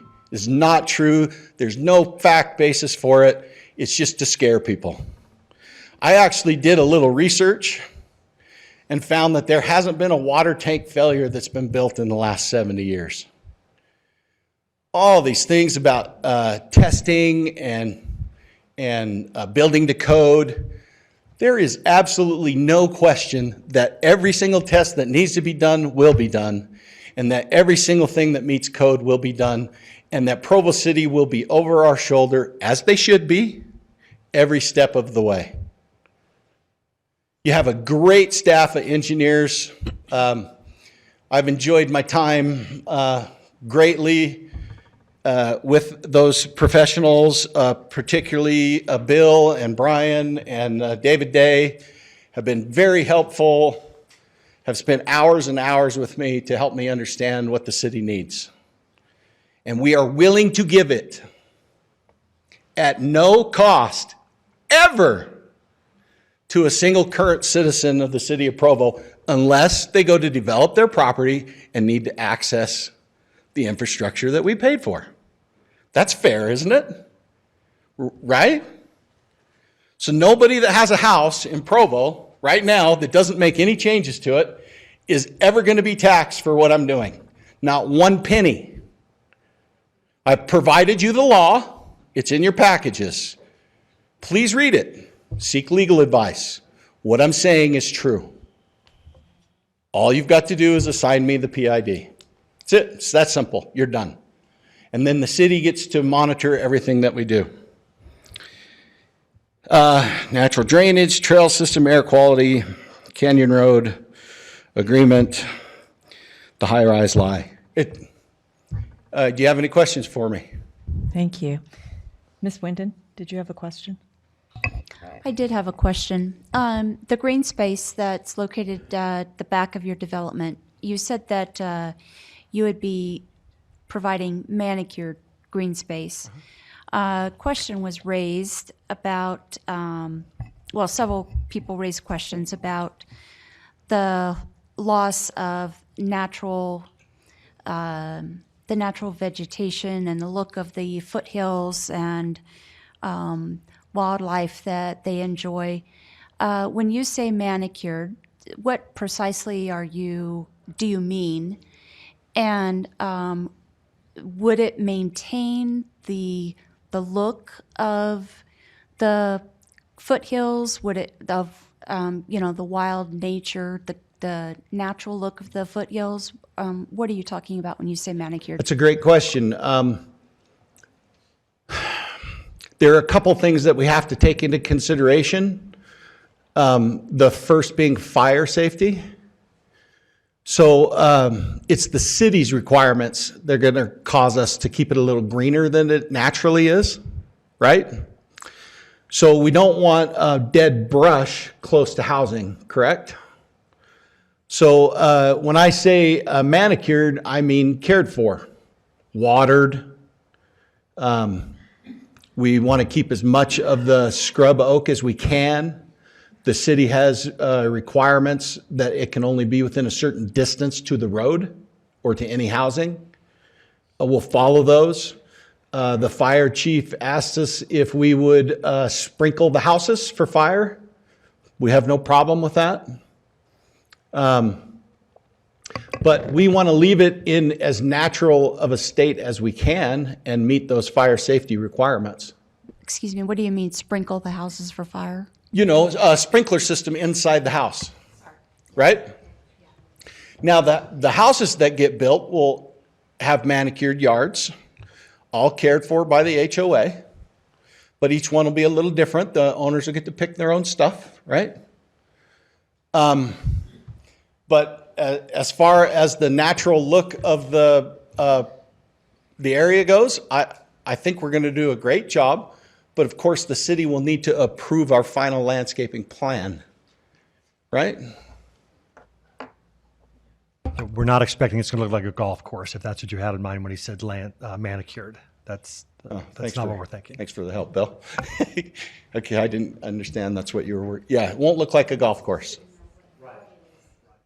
We plan on lining the streets with trees, fruit, to keep the natural feel of the old traditional look of the hill with peach trees, right? So we'll be planting some peach and plum and some grapevines. Most of our landscape will be edible. We've actually hired an agronomist to assist us.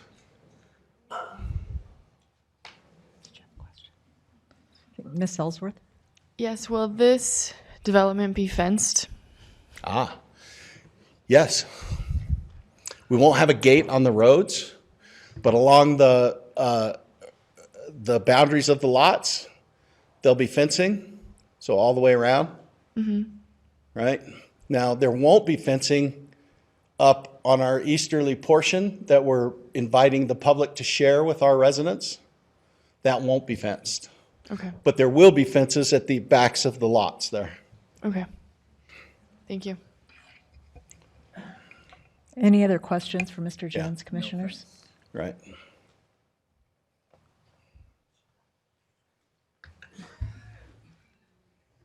I just wondered, we've had many people express the ideas that they have a hard time with the concept of viewing what it's going to look like for them as it affects them individually, as Mr. Christensen talked about a few minutes ago. And we wondered about, at least I wondered about the idea of how you could help them understand exactly what they're going to be looking at. Well, I can bring some architectural drawings in for the next hearing because I'm not opposed to continuing today. I'm not opposed to meeting with the proactive Provo group 15 times between now and then. I'm just saying, I can bring some architectural drawings in for houses that we have planned for some of the reservations. They're beautiful.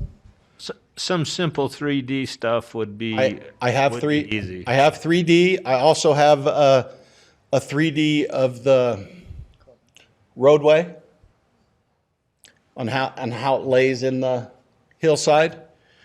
I'm happy to share that with him privately, and I'm happy to share it publicly. We're really proud. I mean, the thing looks fantastic. The beauty is not going to be an issue. It will be the feather in the cap of Provo City. I think that would That solve. wasn't a joke. I think it would solve Yeah, a lot yeah, of yeah. a lot of questions by a lot of people here. I don't mind spending time before the next meeting, and I don't mind spending a lot of time in the next meeting with that issue. As a matter of fact, I'd be happy to do it. Along those same lines, I would as well appreciate perspectives from the roads. What will this look like if you're in the canyon? Will you see it? Will you not see it? Will you see rooftops? What will it look like from Canyon Road? Some of those perspectives from kind of lower down where people live and drive. I think it would be really useful to see how this would impact the view shed. It's a pretty interesting site. I'll provide those for you, but just in, it's pretty flat going this way, north to south. It's pretty strenuously climbing going east to west. So that's not that hard to visualize.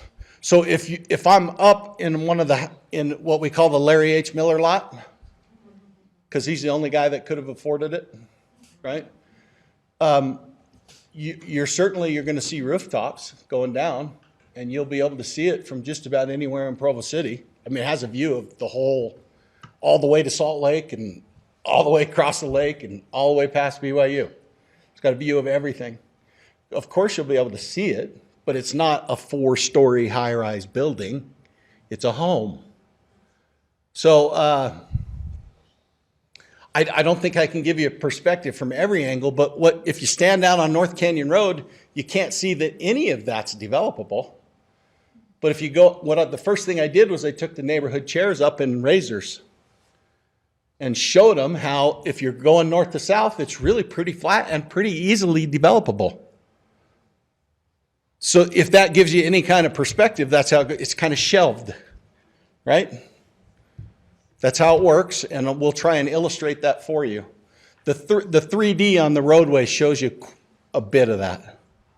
Great. Okay. Yeah, those perspectives from below would be really helpful. Yeah. Thanks.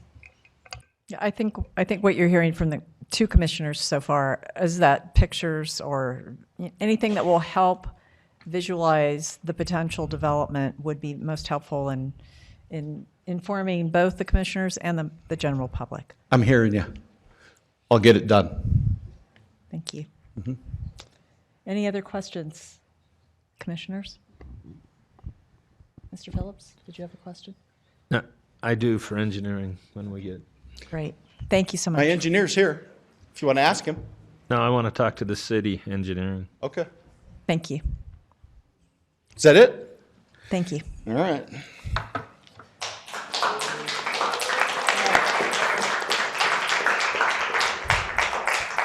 I'll turn the discussion back over to the commissioners, and I think we all have questions for staff we'd like to address. Ms. Urquiaga? Sure. My question has to do with tying into the infrastructure. I know that we're talking about development issues on the west side. I don't know on the east side whether the city is prepared for the additional impact of this kind of a development, and just want your feedback on that. Mr. Day? Could you address that for us, please?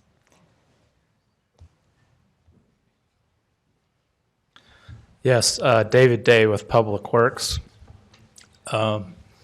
So this is kind of an area that's going to be kind of all by itself, self-sustaining with its infrastructure. However, all of the tank elevations will match the water tank elevations in other locations. So as those water lines get connected between tanks, they do what we call floating.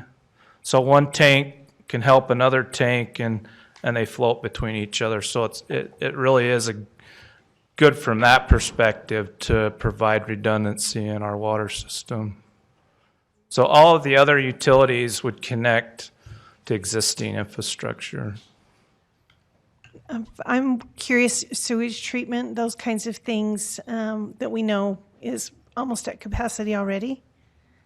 So the capacity issues that we're dealing with right now are on the west side and not so much this east side. So we're spending probably around $50 million to fix issues on the west side and a little bit on the east. Believe it or not, some of Grandview area drains out to the west side and then back around. That's just how it was built. So that area contributes to the issues out there too. But this side, not so much.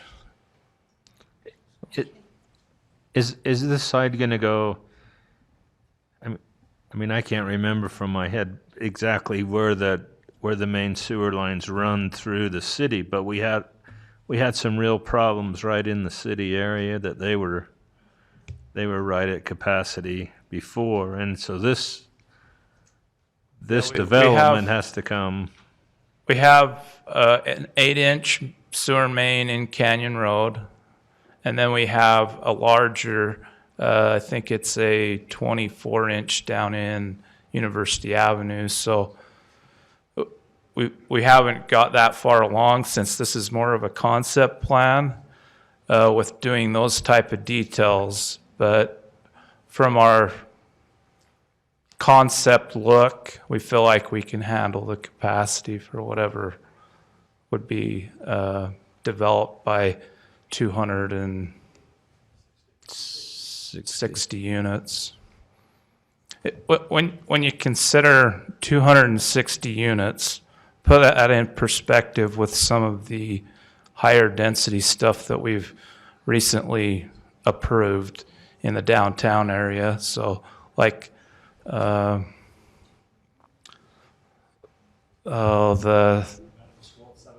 medical school and the mill at Provo Station, mill race at Provo Station, in the 500-600. So this isn't, although it's a lot of units, it's not as many as others that we're dealing with. So,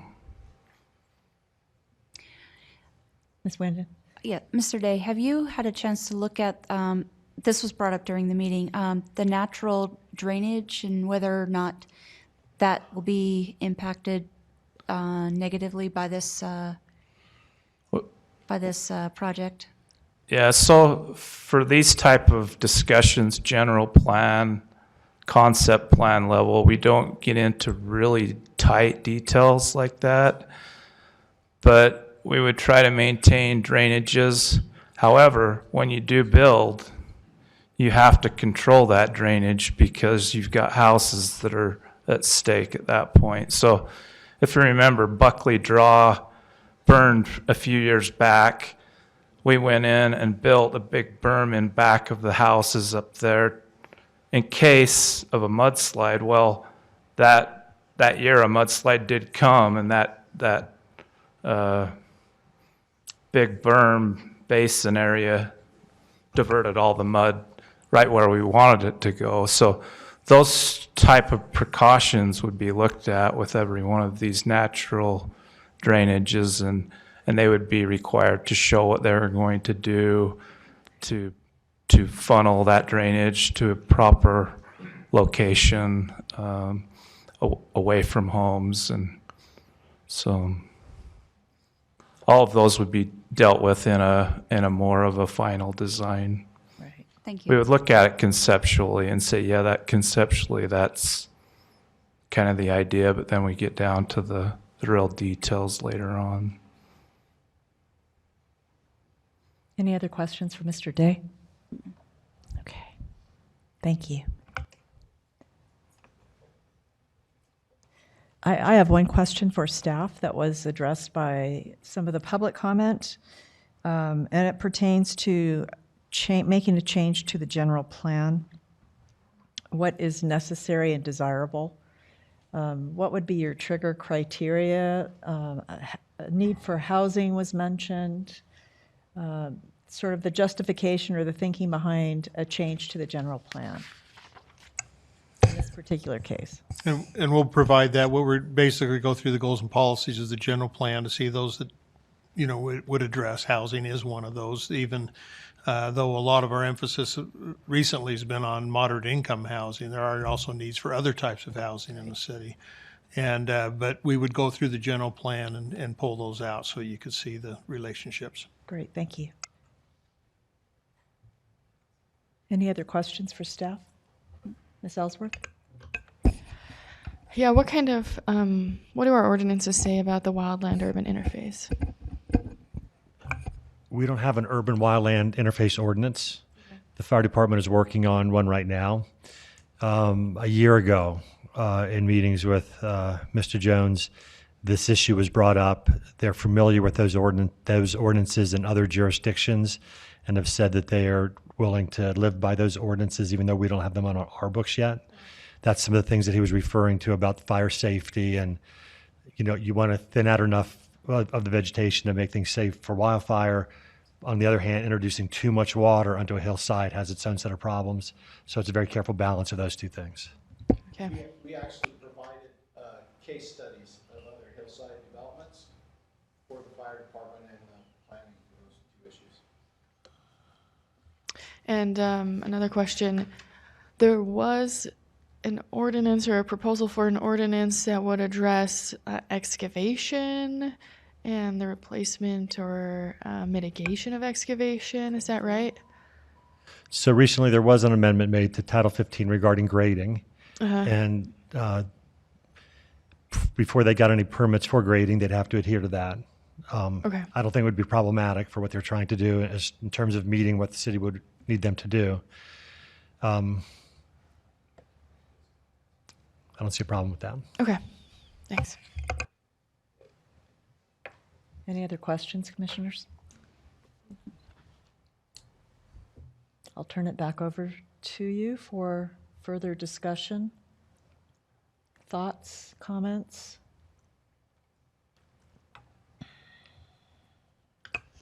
Ms. Ellsworth? I appreciate the work that the developer has done and their thoroughness in their presentation. I think there's still some concern on my part and perhaps on my colleagues' part over what this will really look like. And I think that's something that I'd like to see addressed before we move forward. And I'm certainly sensitive to the record-breaking number of citizens who have participated tonight and their concerns. And I want to make sure that that everyone who wants to be involved is involved. So I'm leery of moving forward immediately. I would tend to support your sentiment on that front. It seems that there has been a lot of work done by Mr. Jones and his group, and we appreciate your thoroughness in presenting your ideas and your plan. I think there's still some confusion and misconceptions on the part of the neighborhood and perhaps even among the commissioners on some issues. So I do think that maybe the 3D imagery would be very helpful to clarify things for people, both public and with the commission. And I understand this is just a general plan amendment. We're not talking about zoning here. We're not talking about how many houses are going to go here, what it's going to look like, how the roads are going to work, any of that. But I think all of those things help inform our decision-making process. So I would be in favor of continuing this. May I make a request of the commission? Would you please address the podium, Mr. Jones? Sorry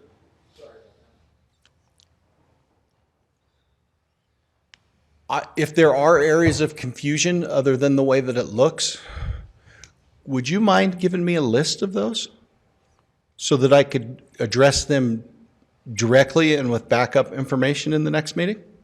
Pretty please? I think we could communicate that to Mr. Pepperoni based on the hearing notes from this evening. Rather than trying to regurgitate them right now. I don't in a mean right now, public meeting. but I mean over the next week or so? Yes. That would be great. Thank you. Did you have a comment?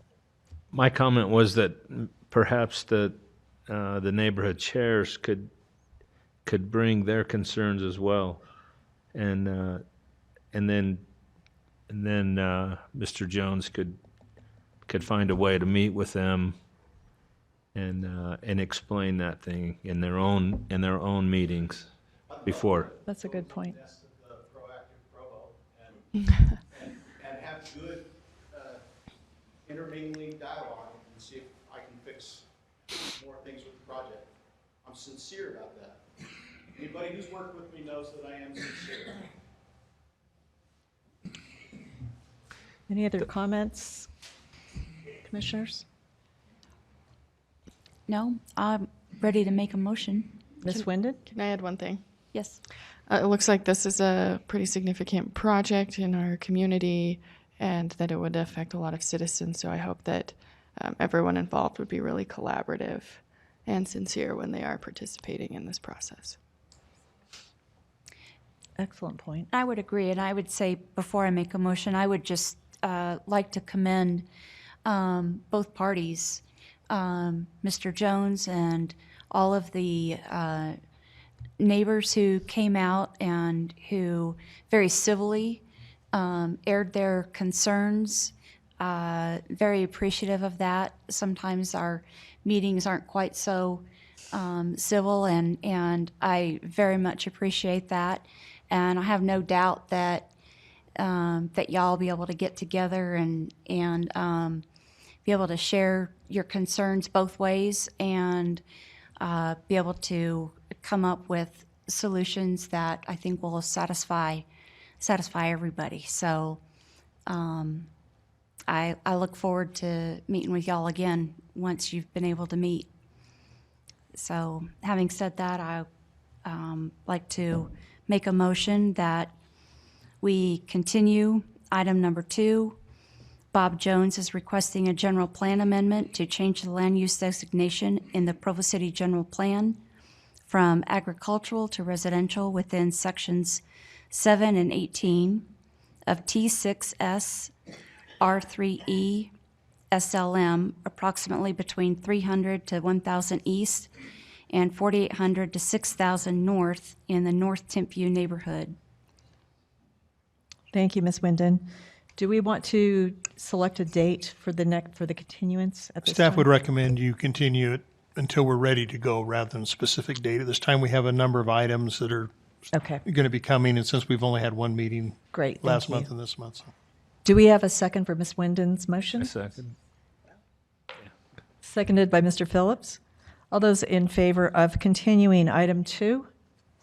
Aye. Any opposed? All right, item 2 will then be continued. Madam Chair, I move that we adjourn. We have a motion to adjourn from Ms. Ellsworth. Do we have a second? Seconded by Ms. Urquioga. Meeting so adjourned. My last motion.